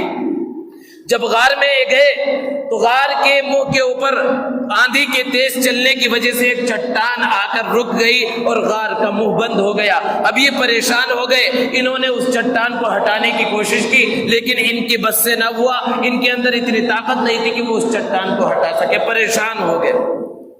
اب انہوں نے آپس میں مشورہ کیا کہ کیا کیا جائے، تو ان لوگوں نے آپس میں یہ طے کیا کہ اب صرف ایک ہی راستہ ہے اور وہ ہے کہ اللہ رب العزت سے دعا کی جائے، اور دعا کس انداز میں کی جائے کہ ہم نے اپنی زندگی میں کوئی نہ کوئی اچھا عمل کیا ہوگا، اس اچھے عمل کا واسطہ دے کر اللہ رب العزت سے دعا کی جائے، ممکن ہے اللہ رب العزت اس تکلیف سے ہمیں نجات دلائے اور یہ چٹان ہٹ جائے۔ اب ان لوگوں نے یہ طے کیا کہ ایک شخص دعا کرے گا اور 2 آمین کہیں گے۔ اب ایک شخص نے دعا کرنا شروع کیا اور اس انداز میں دعا کرنا شروع کیا کہ اللہ تو جانتا ہے کہ میری ایک چچا زاد بہن تھی، میں اس سے بہت زیادہ محبت کرتا تھا، بہت زیادہ محبت کرتا تھا، اور میں اس سے اپنی نفسانی خواہش کو پورا کرنا چاہتا تھا۔ میں نے اس کے سامنے اپنی اس خواہش کا اظہار کیا تو وہ بھی راضی ہو گئی، لیکن اس نے ایک شرط رکھی کہ اتنے رقم متعین کی کہ اتنے دینار تم مجھے لا کر کما کر دے دو تو میں تمہارے ساتھ تمہاری خواہش کو پورا کرنے کے واسطے اور غلط کام کرنے کے واسطے تیار ہوں۔ اے اللہ تو جانتا ہے میں نے اس غلط خواہش کو، اس نفسانی خواہش کو پورا کرنے کے واسطے دن رات میں نے محنت کیا، اور وہ مطلوبہ رقم میں نے حاصل کر لی اور میں نے اس کے پاس لے جا کر رکھ دیا، اور وہ تیار ہو گئی۔ اور اس وقت جب ہم غلط کام کرنے کے واسطے تیار تھے، اس وقت اس عورت کی زبان سے، اس لڑکی کی زبان سے یہ الفاظ نکلے کہ اللہ کے بندے اللہ سے ڈر۔ اے اللہ تو جانتا ہے کہ اس لڑکی کے اس کہنے کی وجہ سے میں نے فوراً ہی غلط کام کو چھوڑ دیا، میں نے اپنا ارادہ ترک کر دیا، اور جو پیسے میں نے اس کو دیے تھے وہ بھی میں نے چھوڑ دیے۔ اے اللہ اگر میں نے یہ عمل، میں نے یہ کام خالص تیری رضامندی کے واسطے کیا ہے تو اس چٹان کو تھوڑا سا ہٹا دے۔ اللہ رب العزت نے دعا کو قبول کیا اور چٹان تھوڑی سی ہٹ گئی، لیکن اتنی نہیں ہٹی کہ وہ باہر نکل جائے۔ اب دوسرے نے دعا کرنا شروع کیا اور دوسرے نے کہا اللہ تو جانتا ہے میں مزدوری پر لوگوں سے کام لیتا تھا اور لوگ بڑی تعداد میں میرے پاس کام کرتے تھے۔ ایک مرتبہ ایک مزدور نے میرے پاس کام کیا، لیکن وہ مزدوری لیے بغیر ہی چلا گیا۔ اس کی جو معمولی سی مزدوری ہوتی تھی میں نے اس کو حفاظت سے رکھا، اور پھر میں نے اس کو کاروبار میں لگا دیا۔ میں نے اس سے ایک بکری خریدی اور پھر اس کے اندر برکت ہوئی، کئی بکریاں ہو گئی۔ پھر میں نے اس سے جو ہے کچھ غلام اور چرواہے خرید لیے، اور اس کے بعد میں نے گایوں کو اور بیلوں کو خرید لیا، اور ایک بہت بڑا بکریوں کا اور گایوں کا ریوڑ تیار ہو گیا، اور یہ سب کچھ اس کی معمولی سی مزدوری کی وجہ سے ہوا تھا۔ پھر ایک لمبے زمانے کے بعد وہ مزدور میرے پاس آیا اور اس نے مجھ سے کہا اے اللہ کے بندے اللہ سے ڈر اور میری وہ مزدوری مجھے دے دے۔ میں نے اس سے کہا یہ دیکھ یہ میدان کے اندر یہ جو کچھ بکریاں اور گائیں اور بیلیں تجھے نظر آ رہی ہیں، اور یہ جو رسیاں ان کے ساتھ ہیں، اور یہ جو چرواہے ان کے ساتھ ہیں، یہ سب کے سب تیری مزدوری ہے، جا لے جا۔ تو اس شخص نے کہا اللہ کے بندے اللہ سے ڈر، میرے ساتھ مذاق مت کر، میری تو معمولی سی مزدوری تھی جو چند روپے تھی وہ مجھے دے دے۔ تو میں نے اس سے کہا کہ اللہ کے بندے یہی تیری مزدوری ہے، تیری مزدوری کو میں نے جو ہے کاروبار میں لگایا اور اس میں برکت ہوئی۔ تو وہ شخص خوشی خوشی پورا کا پورا مال و دولت لے کر چلا گیا۔ اے اللہ اگر میں نے یہ کام خالص تیری رضا کے لیے، خالص تیری خوشنودی کے لیے کیا تھا تو یہ چٹان تھوڑی سی ہٹا دی۔ اللہ رب العزت نے اس دعا کو قبول کیا اور چٹان تھوڑی سی اور ہٹ گئی، لیکن اتنی نہیں ہٹی کہ وہ باہر نکل جائے۔ اب تیسرے نے دعا کرنا شروع کیا اللہ تو جانتا ہے میں بکریوں کو چرانے کے واسطے جنگل میں جاتا تھا، اور جیسے ہی میں بکریوں کو چرا کر شام میں واپس لوٹتا تو سب سے پہلے بکریوں کا دودھ نکالتا اور اپنی والدہ کو پلاتا تھا۔ میرا یہ روزانہ کا معمول تھا، اور اپنی والدہ کو پلانے کے بعد اپنے چھوٹے معصوم بچوں کو میں دودھ پلایا کرتا تھا۔ ایک دن میں بکریاں چراتے چراتے جنگل میں دودھ نکل گیا اور واپسی میں مجھے دیر ہو گئی، اور جب میں اپنے گھر پر پہنچا اور میں نے بکری کے دودھ کو نکالا تو میری والدہ سو چکی تھی۔ میں نے والدہ کی نیند کو خراب کرنا مناسب نہیں سمجھا، ایک پیالے کے اندر میں نے دودھ لے لیا۔ میرے بچے بھوک سے تڑپ رہے تھے، میرے قدموں کے اندر وہ دودھ طلب کر رہے تھے، لیکن ساری رات میں اپنی والدہ کے سرانے دودھ لے کر کھڑا رہا، اور اپنی والدہ سے پہلے میں نے اپنے بچوں کو دودھ نہیں پلایا۔ جب میری والدہ جاگی تو میں نے اس کو دودھ پلایا اور اس کے بعد اپنے بچوں کو دودھ پلایا۔ اے پروردگار اگر وہ عمل خالص تیری رضا کے لیے میں نے کیا تھا تو اس چٹان کو ہٹا دی۔ اللہ نے دعا کو قبول کیا اور وہ چٹان ہٹ گئی، اور وہ تینوں دوست صحیح سالم باہر نکل گئے۔ دوستو ذرا تصور کیجئے کہ والدین کی خدمت کا، والدین کی دعاؤں کا کتنا بڑا اثر ظاہر ہوتا ہے۔ یہ والدین کا مقام و مرتبہ ہے۔ والدین اللہ رب العزت کی بہت بڑی نعمت ہیں۔ جن کے والدین باحیات ہیں انہیں اپنے والدین کی قدر کرنی چاہیے، اور جن کے والدین اس دنیا سے چلے گئے اور اگر انہوں نے ان کی حیات میں ان کی خدمت کی تھی، ان کے ساتھ حسن سلوک کیا تھا تو اللہ کا شکر ادا کریں، اور اگر اب احساس ہو رہا ہے کہ جس طرح ان کی خدمت کرنی چاہیے تھی نہیں کی، جس طرح ان کے ساتھ حسن سلوک کرنا چاہیے تھا نہیں کیا، بہت بڑے گنہگار ہوئے، اب اللہ سے معافی مانگ لے۔ معافی کا دروازہ کھلا ہے، توبہ کا دروازہ کھلا ہوا ہے۔ ان کے لیے دعائیں مغفرت کرتے رہے، ہمیشہ ان کے لیے مانگتے رہے، یہ دعا کرتے رہے رب ارحمہما کما ربیانی صغیرا۔ دوستو والدین کے مقام و مرتبے کو اگر سمجھنا ہے، حضرت اویس قرنی رحمت اللہ علیہ کے واقعے کو پڑھیے، سمجھیے۔ حضرت اویس قرنی رحمت اللہ علیہ کون ہیں؟ اللہ کے رسول صلی اللہ علیہ وسلم کے زمانے میں باحیات ہیں، یمن کے علاقے میں قرن میں موجود ہیں۔ ذرا تصور کیجئے کہ وہ مسلمان ہو چکے ہیں، کون سا مسلمان ایسا ہوگا جو اللہ کے رسول صلی اللہ علیہ وسلم کے زمانے میں زندہ ہو اور اللہ کے رسول صلی اللہ علیہ وسلم سے ملاقات کی خواہش نہ ہو؟ آج اس گئے گزرے دور میں ہم جیسے گنہگار کتنی خواہش دل میں ہوتی ہے کہ اللہ کے رسول صلی اللہ علیہ وسلم کے شہر کو چلے جائیں، مدینے کا دیدار کر لیں، اللہ کے رسول صلی اللہ علیہ وسلم کے روضے پر سلام پیش کریں، کتنی خواہش ہوتی ہے۔ تو اللہ کے رسول صلی اللہ علیہ وسلم باحیات ہو اور ایک شخص باحیات ہو تو اللہ کے رسول صلی اللہ علیہ وسلم سے ملاقات کی کتنی خواہش نہیں ہوگی؟ اللہ کے رسول صلی اللہ علیہ وسلم سے ملاقات کی سخت تڑپ ہے، خواہش ہے دل کے اندر، لیکن ان کی والدہ کی طبیعت خراب ہے۔ اللہ کے رسول صلی اللہ علیہ وسلم کو ایک خط لکھا، اللہ کے رسول میں آپ سے ملاقات کے لیے آنا چاہتا ہوں، لیکن میری والدہ کو میری خدمت کی ضرورت ہے، میری والدہ کی طبیعت خراب ہے، آپ فرمائیے میں کیا کروں؟ اللہ کے رسول صلی اللہ علیہ وسلم نے جوابی خط لکھا اور کہا کہ اپنی والدہ کی خدمت کرو، ابھی میرے پاس آنے کی ضرورت نہیں ہے۔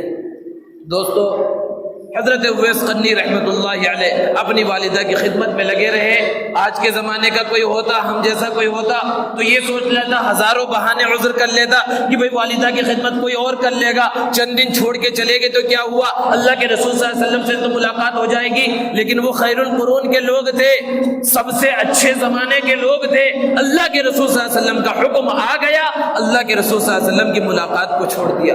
حالانکہ اللہ کے رسول صلی اللہ علیہ وسلم کی ملاقات پر صحابیت کا شرف ہے۔ اگر اللہ کے رسول صلی اللہ علیہ وسلم سے ملاقات نہیں ہوگی، چاہے زندہ ہوں اللہ کے رسول صلی اللہ علیہ وسلم کے زمانے میں، باحیات ہوں، لیکن صحابیت کا شرف نہیں ملے گا۔ اللہ کے رسول صلی اللہ علیہ وسلم سے ملاقات نہیں ہوئی حضرت اویس قرنی کی، اور اللہ کے رسول صلی اللہ علیہ وسلم دنیا سے پردہ فرما کر چلے گئے، اور حضرت اویس قرنی رحمۃ اللہ علیہ صحابیت کے شرف سے محروم ہو گئے۔ صحابیت کا شرف دوستو کوئی معمولی شرف نہیں ہے، صحابہ کا وہ مقام و مرتبہ ہے، اللہ نے فرما دیا رضی اللہ عنہم ورضوا عنہ، اللہ ان سے راضی، وہ اللہ سے راضی۔ یہ صحابہ کے لیے جنت کی بشارت اللہ کے رسول صلی اللہ علیہ وسلم نے دے دی ہے، اور اللہ کے رسول صلی اللہ علیہ وسلم نے فرمایا اصحابی کالنجوم، میرے صحابہ ستاروں کی طرح ہیں، بِأَيِّهِمْ اقْتَدَيْتُمْ اهْتَدَيْتُمْ، ان میں سے جس کی اقتدا کر لوگے تم کامیاب ہو جاؤ گے۔ صحابیت کا یہ مقام اور یہ مرتبہ ہے، لیکن ماں کی خدمت کی وجہ سے، اللہ کے رسول صلی اللہ علیہ وسلم کے فرمان کی وجہ سے حضرت اویس قرنی رحمۃ اللہ علیہ نے رحمۃ اللہ علیہ اسی وجہ سے کہا جاتا ہے، رضی اللہ عنہ نے نہیں کہا جاتا کیونکہ اللہ کے رسول صلی اللہ علیہ وسلم سے ملاقات نہیں۔ تو صحابیت کا مقام تو نہیں ملا، لیکن کتنا بڑا مقام و مرتبہ اللہ نے عطا فرمایا کہ اللہ کے رسول صلی اللہ علیہ وسلم نے اپنے دنیا سے پردہ فرما جانے سے پہلے سیدنا عمر ابن الخطاب رضی اللہ تعالی عنہ جیسے جلیل القدر خلیفۃ المسلمین صحابی رسول کو یہ حکم دیا اور کہا کہ کسی زمانے میں قرن سے کوئی قافلہ آئے گا، اس قافلے میں فلاں فلاں خلیے کا ایک شخص ہوگا، اگر تمہاری اس سے ملاقات ہو تو تم اس سے دعا کی درخواست کرنا۔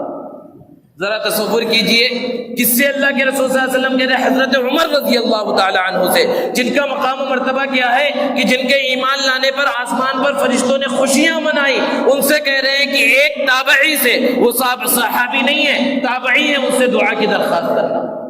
ایک زمانے کے بعد قرن سے ایک قافلہ آیا، اللہ کے رسول صلی اللہ علیہ وسلم کے حکم کے مطابق حضرت عمر رضی اللہ تعالی عنہ نے پوچھا کہ تمہارے درمیان کوئی اویس قرنی ہے، تو وہاں پر پتہ چلا کہ ہاں فلاں موجود ہیں۔ حضرت عمر رضی اللہ تعالی عنہ نے ان کے سامنے جا کر کہا کہ میرے لیے دعا کیجیے۔ یہ مقام و مرتبہ کیوں ملا؟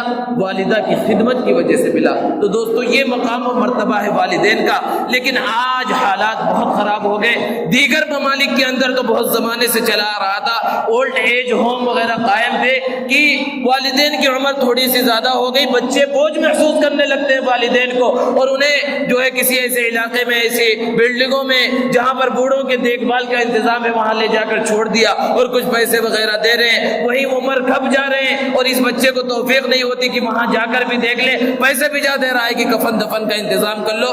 یہ وبا آہستہ آہستہ ہندوستان جیسے ممالک میں بھی پہنچ گئی، اور حیدرآباد کے اندر بھی کچھ اولڈ ایج ہوم قائم ہیں۔ یہ بہت بڑی غیرت کی بات ہے کہ ایک انسان اپنے والدین کے ساتھ ایسا سلوک کرے کہ بڑھاپے کی عمر کو جب وہ پہنچ جائے، جب انہیں بچے کی طرف سے، اولاد کی طرف سے خدمت کی ضرورت ہو، وہ اس موقع پر انہیں کسی دوسرے کے سہارے چھوڑ دے، ان کی صحیح انداز میں خدمت نہ کرے۔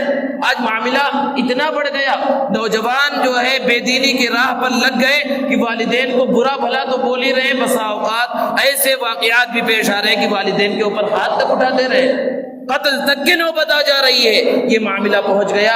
اللہ کے رسول صلی اللہ علیہ وسلم نے فرمایا کہ اس مقدس اور مبارک رات میں والدین کے نافرمان کو بھی اللہ رب العزت معاف نہیں فرماتا۔ اللہ رب العزت ہماری اس سے حفاظت فرمائے اور اپنے والدین کی صحیح طرح سے قدر کرنے کی توفیق عطا فرمائے۔ اور ایک شخص جس کی اس رات میں مغفرت نہیں ہوتی وہ ہے رشتے ناتوں کو توڑنے والا، صلہ رحمی نہ کرنے والا۔ رشتے ناتوں کو توڑنا بہت بڑا گناہ ہے۔ اللہ کے رسول صلی اللہ علیہ وسلم نے ارشاد فرمایا لا يدخل الجنت قاطع، کہ رشتے ناتوں کو توڑنے والا جنت میں داخل نہیں ہوگا۔ اور یہ صلہ رحمی، رحم کا جو لفظ ہے یہ رحمان سے نکلا ہے۔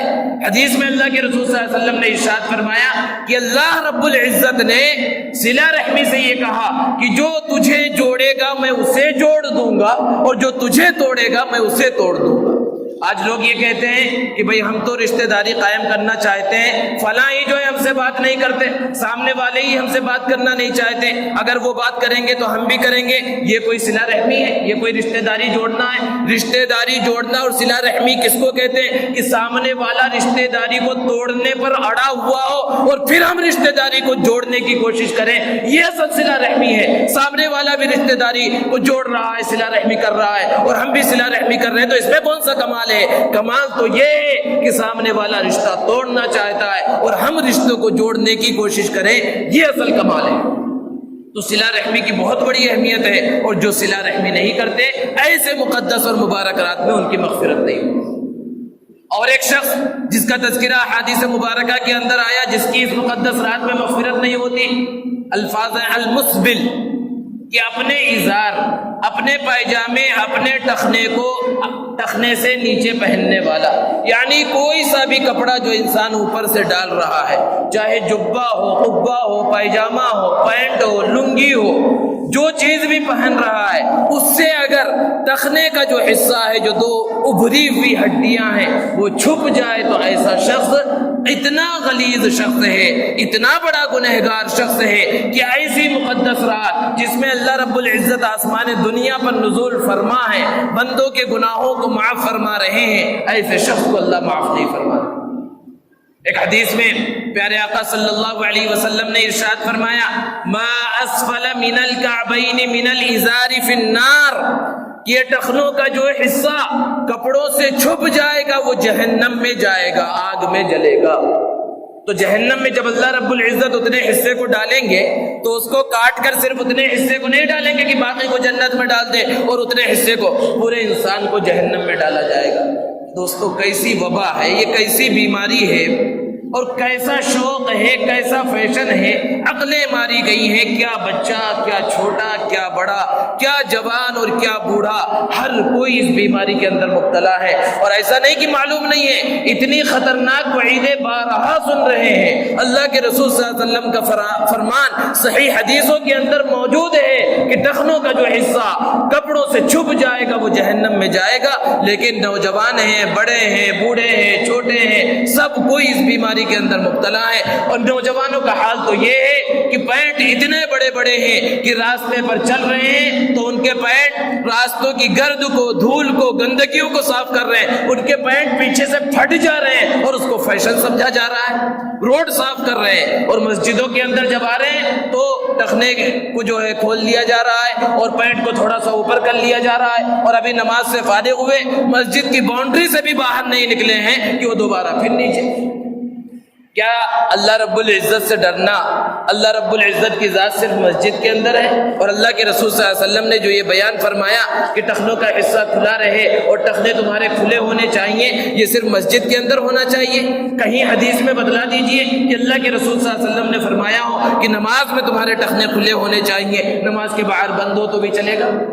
اتنی سخت وعید ہے، لیکن ہمارا نوجوان اور یہ مسلمان مغرب کی اندھی تقلید کے اندر اور اس فیشن کی تقلید کے اندر اتنا اندھا ہو چکا ہے کہ اسے کچھ نظر نہیں آ رہا ہے، اور اس گندی تہذیب کے گندے لوگ کوئی سا بھی فیشن ایجاد کر کے دے دے اس پر عمل کرنے کے لیے تیار ہیں۔ کوئی پھٹا ہوا پینٹ پہن لے تو ہمارے نوجوان پھٹے پینٹ پہننا فخر محسوس کریں گے، اور اللہ کے رسول صلی اللہ علیہ وسلم کا فرمان ہے، اللہ کے رسول صلی اللہ علیہ وسلم فرما رہے ہیں کہ بھائی اپنے ٹخنے کھول لو۔ ٹخنے کھولنے کے لیے تیار نہیں ہے، عورتوں کے واسطے ٹخنے بند رکھنا ضروری ہے، لیکن معاملہ الٹا ہو گیا کہ عورتوں کے لباس کم ہوتے جا رہے ہیں اور مردوں کے لباس نیچے تک ہوتے جا رہے ہیں، جتنا نہیں ہونا ہے اتنا ہو رہا ہے۔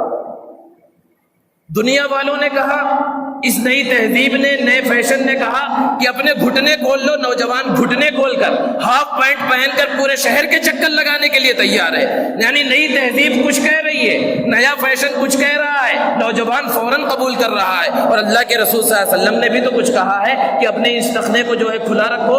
ٹخنے کھولنے کے لیے اللہ کے رسول صلی اللہ علیہ وسلم کی محبت میں اللہ کے رسول صلی اللہ علیہ وسلم کے فرمان پر عمل کرنے کے واسطے تیار نہیں، اور آج نئی تہذیب یہ کہہ رہی ہے اپنے گھٹنے کھول لو، اور آدھی چڈی پہن کر پورے شہر کے چکر لگانے میں فخر محسوس کر رہا ہے۔ اب کہاں گیا عشق رسول؟ ہم عشق رسول کے دعوے دار ہیں، اور اس عشق رسول کے بغیر کسی کا بیڑا پار نہیں ہے۔ اللہ کے رسول صلی اللہ علیہ وسلم سے محبت کے بغیر یہ محبت کہاں چلی جاتی ہے ایسے موقع پر؟ اللہ کے رسول صلی اللہ علیہ وسلم نے ارشاد فرمایا، ایسے شخص کی اس رات کے اندر بھی مغفرت نہیں ہوتی۔ اسی طرح اللہ کے رسول صلی اللہ علیہ وسلم نے ایک حدیث میں بیان فرمایا، بڑی سخت وعید بیان فرمائی، ثلاثۃ لا یکلمہم اللہ یوم القیامۃ ولا یزکیہم۔ تین لوگ ایسے ہیں اللہ رب العزت قیامت کے دن ان سے بات چیت نہیں کریں گے، ان کے دل کو صاف نہیں فرمائیں گے۔ صحابہ نے پوچھا، من ہم یا رسول اللہ؟ قد خابوا وخسروا۔ اللہ کے رسول کو کون لوگ ہیں؟ وہ تو برباد ہو گئے، وہ تو تباہ ہو گئے، وہ تو بڑے گھاٹے میں پڑ گئے۔ اللہ کے رسول صلی اللہ علیہ وسلم نے فرمایا، المنان، احسان جتلانے والا۔ سب سے پہلا شخص احسان جتلانے والا، کسی پر کچھ احسان کر دیا تھا، کسی کی کچھ ضرورت کو پورا کر دیا تھا، اب سب کے سامنے کہتا ہوا پھر رہا ہے میں نے اس کے اوپر یہ احسان کیا، یہ احسان کیا۔ ایسے شخص کو اللہ رب العزت اپنے نظر کرم سے نہیں دیکھیں گے، اس کے دل کا تزکیہ نہیں کریں گے۔ اور فرمایا المسبل، اپنے ٹخنے کو چھپانے والا، اور فرمایا عاق الوالدین، والدین کا نافرمان۔ اتنی سخت وعید احادیث مبارکہ کے اندر موجود ہیں۔ اللہ رب العزت ان برائیوں سے ہماری حفاظت فرمائے۔ اور ایک شخص جس کی اس مبارک اور مقدس رات میں اللہ رب العزت مغفرت نہیں فرماتے، وہ ہے شراب کا عادی، مدمن الخمر، جو شراب کو پیتا رہتا ہے، شراب کا عادی ہے۔ شراب سارے گناہوں کی جڑ ہے، اکبر الکبائر ہے، یعنی بہت بڑا گناہ ہے، ساری برائیوں کی جڑ ہے، ساری خباثتوں کی جڑ ہے، ساری برائیوں کی جڑ اس شراب کی وجہ سے ہوتی ہے۔ انسان کو اللہ رب العزت نے اشرف المخلوقات بنایا ہے۔ قرآن میں فرمایا وَلَقَدْ كَرَّمْنَا بَنِي آدم، انسان کو ہم نے عزت دی، اور ایک جگہ پر فرمایا لَقَدْ خَلَقْنَا الْإِنسَانَ فِي أَحْسَنِ تَقْوِيمٍ، انسان کو ہم نے بہترین سانچے کے اندر ڈھالا ہے، پیدا کیا۔ انسان کو اشرف المخلوقات جو بنایا، اور یہ بڑا مقام و مرتبہ جو اللہ نے دیا، کس وجہ سے دیا؟ اس وجہ سے کہ اللہ نے اس کو عقل عطا فرمائی ہے۔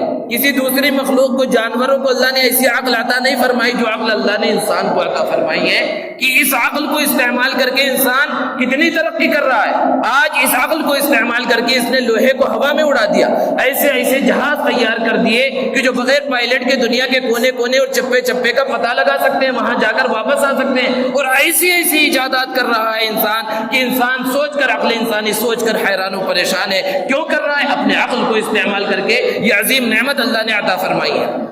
لیکن یہی عقل مند انسان، اتنی قیمتی چیزوں کو وجود میں لانے والا انسان، اللہ رب العزت کے فیصلے سے یہی انسان جب پیشاب سے زیادہ گندی چیز شراب کو اپنی زبان پر ڈال لیتا ہے، اپنے منہ میں ڈال لیتا ہے، تو اس کی یہ عقل معوف ہو جاتی ہے، یہ عقل ختم ہو جاتی ہے، اور گلی کے اندر، چوراہوں پر اور نالوں کے اندر پڑا ہوتا ہے، اور گھر کے اندر اسے ماں بہن کا، بیوی بیٹی کا فرق محسوس نہیں ہوتا۔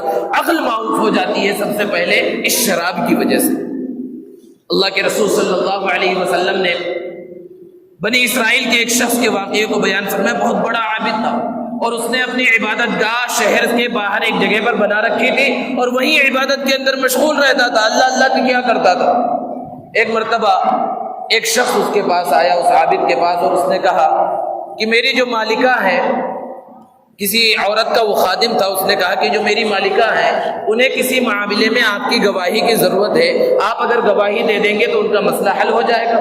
اب اس شخص نے، جو نیک شخص تھا، عابد تھا، اس نے سوچا کہ کسی کے معاملے کو حل کرنا اچھی چیز ہے، چلو چل کر گواہی دے دیتے ہیں۔ اب یہ جب اپنے عبادت گاہ سے نکلا اور اس عورت کے محل میں پہنچا، اور جیسے ہی دروازے میں داخل ہوا تو پیچھے سے دروازہ بند ہو گیا۔ آگے جا رہا ہے جیسے کہ محلوں کے اندر ہوتا ہے، ایک دروازے کے بعد دوسرا دروازہ، دوسرے کے بعد تیسرا دروازہ، ایک دروازے کے بعد دوسرا، تیسرا، آگے بڑھتا جا رہا ہے۔ جب آگے بڑھا، آخری دروازے میں، آخری کمرے میں پہنچا تو دیکھا کہ وہاں ایک خوبصورت عورت ہے اور ایک چھوٹا سا معصوم بچہ ہے، اور شراب کی ایک باٹل رکھی ہوئی ہے۔ اب وہ دروازہ بھی بند ہو گیا۔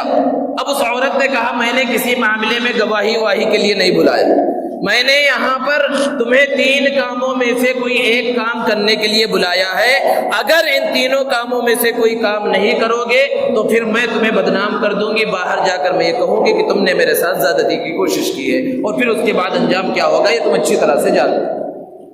یا تو میرے ساتھ بدکاری کرو، زنا کرو، یا اس بچے کو تم قتل کر ڈالو، یا یہ شراب کا جو باٹل رکھا ہوا ہے اس باٹل سے تم شراب کو پی۔ اب یہ شخص بڑا پریشان کہ ان تینوں گناہوں میں سے کسی ایک گناہ کو کرنا ہے۔ اب چونکہ ساری زندگی عبادت کر رہا تھا، نیک کام میں مشغول تھا، تو گناہ کو دیکھ کر فوراً گناہ کی طرف راغب نہیں ہوا۔ اب دیکھنے لگا تینوں گناہوں میں سے کون سا گناہ چھوٹا ہے۔ پہلے اس نے بچے کے قتل کو دیکھا تو قتل تو بہت بڑا گناہ ہے، اس کی طرف سے دماغ ہٹا لیا، اور پھر اس کے بعد جو ہے زنا کی طرف توجہ کی تو کہا زنا بھی بہت بڑا گناہ۔ سب سے چھوٹا گناہ اسے شراب پینا ہی نظر آیا کہ شراب پی کر جو ہے معاملے کو حل کر لیتے ہیں اور چھٹی مل جائے گی یہاں سے۔ اب جب اس نے شراب کو پیا، اب اس کی عقل معوف ہو گئی، بچے کو بھی قتل کر ڈالا اور زنا کے اندر بھی مبتلا ہو گیا۔ تو اسی کے لیے بار بار اس کو بیان کیا گیا کہ شراب ساری برائیوں کی جڑ ہے، ساری بے حیائیوں کی جڑ ہے، اور آج مسلمانوں کا ایک بہت بڑا طبقہ اس بیماری کے اندر مبتلا ہے، اس لت کے اندر مبتلا ہے۔ حالانکہ اللہ کے رسول صلی اللہ علیہ وسلم نے فرمایا کہ جو انسان شراب پیتا ہے اللہ رب العزت اس کی عبادتوں کو، اس کے دعاؤں کو قبول نہیں فرماتے، اور جس نے شراب پی اور اس کا کوئی حصہ اس کے جسم کے اندر باقی رہا، اسی حالت میں اس کا انتقال ہو گیا، وہ جنت کے اندر داخل نہیں ہوگا، اور جہنم کے اندر کیسی خطرناک سزائیں شرابیوں کو دی جائے گی، اس کو اللہ کے رسول صلی اللہ علیہ وسلم نے بیان فرمایا ہے۔ آج جب شراب کی وعیدوں کو بیان کیا جاتا ہے، کچھ لوگ ہوتے ہیں جو چاہتے ہیں کہ شراب چھوڑ دیں، جو شراب کے عادی ہیں، اور اس شراب کی وجہ سے معاشرہ تباہ و برباد ہو رہا ہے، گھروں میں لڑائی اور جھگڑے ہیں، میاں بیویوں کے اندر مار پیٹ ہو رہی ہے، معصوم بچوں کے سامنے گھر والوں کو پیٹا جاتا ہے، شراب کے نشے میں کیا کیا نہیں ہو رہا ہے سب کے سامنے، سب جانتے ہیں، اس کے تذکرے کی ضرورت نہیں ہے۔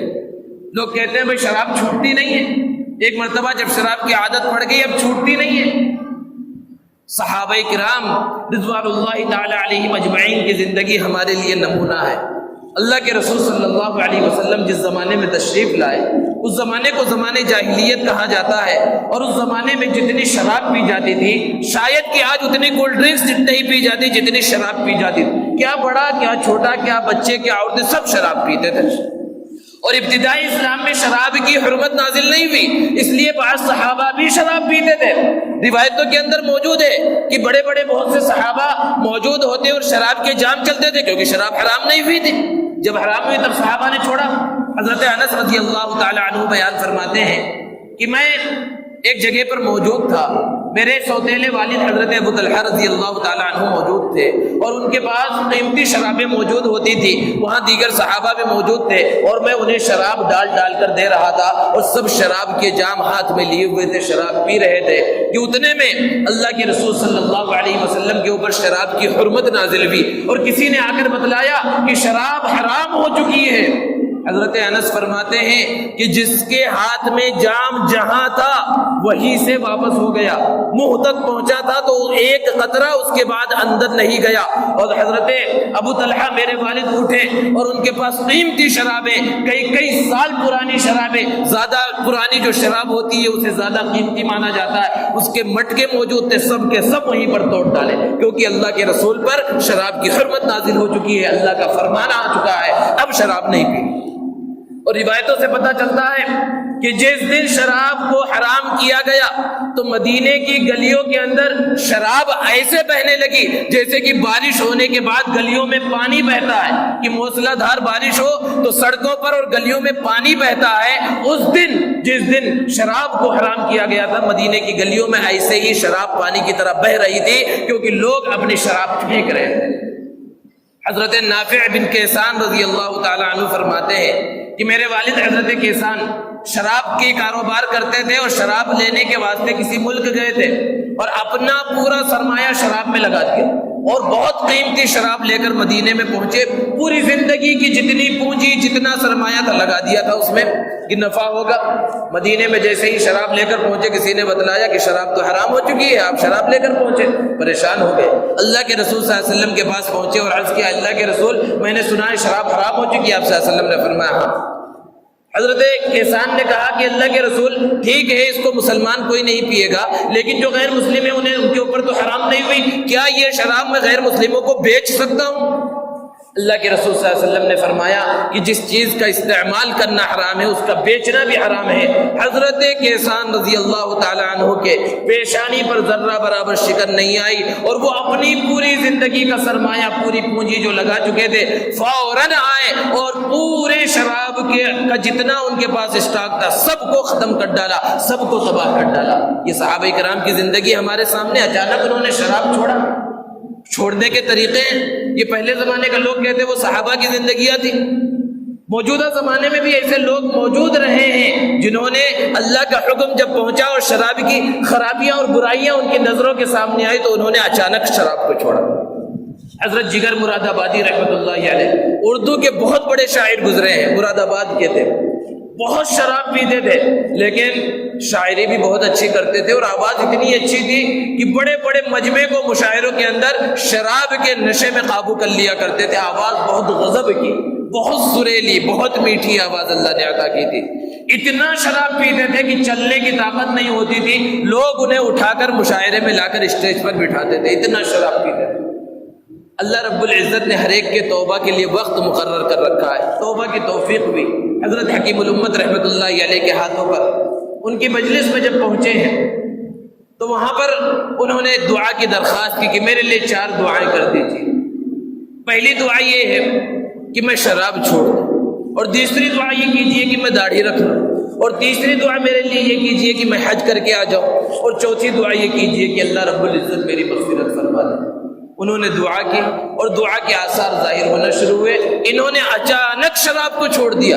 کوئی معمولی آدمی نہیں تھے، گلی محلے کے انٹرنیشنل شاعر تھے۔ اب جب انہوں نے اچانک شراب چھوڑا طبیعت خراب ہو گئی، ہاسپٹل کے اندر پہنچ گئے، دنیا کے بڑے بڑے ڈاکٹروں نے ان کا علاج کرنا شروع کیا، سارے ڈاکٹروں نے کہا آپ کا علاج صرف شراب ہے، آپ شراب اچانک مت چھوڑیے، تھوڑا تھوڑا کر کے چھوڑیے، اگر آپ اچانک شراب چھوڑیں گے آپ جو ہے زندہ نہیں رہیں گے، اس طرح آپ جو ہے بہت جلد ختم ہو جائے۔ تو جگر مراد آبادی نے پوچھا کہ اچھا یہ بتاؤ اگر میں شراب پیتا رہا کتنے دن زندہ رہوں گا؟ ڈاکٹروں نے کہا ابھی آپ زندہ رہیں گے، 8-10 سال اور زندہ رہیں گے، یعنی صحت کے اعتبار سے ان کے اس انداز میں بتلایا تو بہت قیمتی بات تھی حضرت جگر مراد آبادی نے۔ انہوں نے کہا کہ اللہ کی نافرمانی میں 8-10 سال زندہ رہوں اس سے بہتر ہے کہ اللہ کی فرما برداری میں مجھے ابھی موت آ جائے۔ اور شراب کو ہاتھ نہیں لگایا، اور تاریخ بتلاتی ہے، واقعات بتلاتے ہیں، اس کے بعد ایک طویل زمانے تک باحیات رہے اور صحیح سالم زندہ رہے۔ اور پھر اس کے بعد حج کے لیے انتظام ہو گیا، اس زمانے میں پانی کے جہاز جاتے تھے، اور داڑھی بھی چھوڑ دی اور حج کے سفر میں چلے گئے، اور حج سے جب واپس ہوئے ہیں تو ایک طویل زمانہ گزرا اور حج کے اندر اتنی مشغولیات کی کبھی آئینہ دیکھنے کا موقع بھی نہیں ملا اور پوری داڑھی آ چکی ہے۔ جب ممبئی میں پہنچے تو وہاں پر پہلی مرتبہ جب آئینے کو دیکھا اور اپنا چہرہ ہی پورا بدلا ہوا دیکھا تو اس وقت ایک شعر کہا کہ چلو دیکھ آئیں تماشا جگر کا، چلو دیکھ آئیں تماشا جگر کا، سنا ہے وہ کافر مسلمان ہوگا۔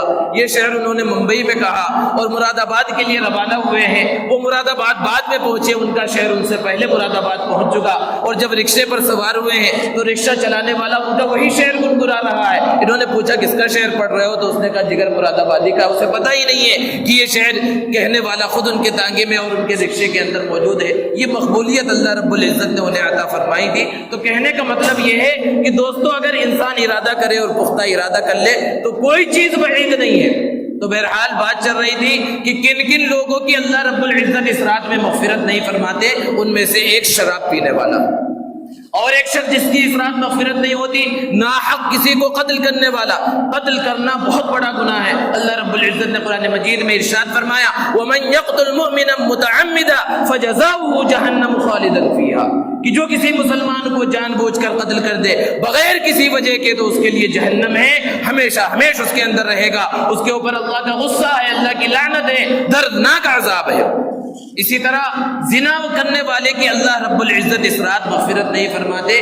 زنا اس کو اکبر الکبائر کہا گیا ہے، بہت بڑا گناہ ہے۔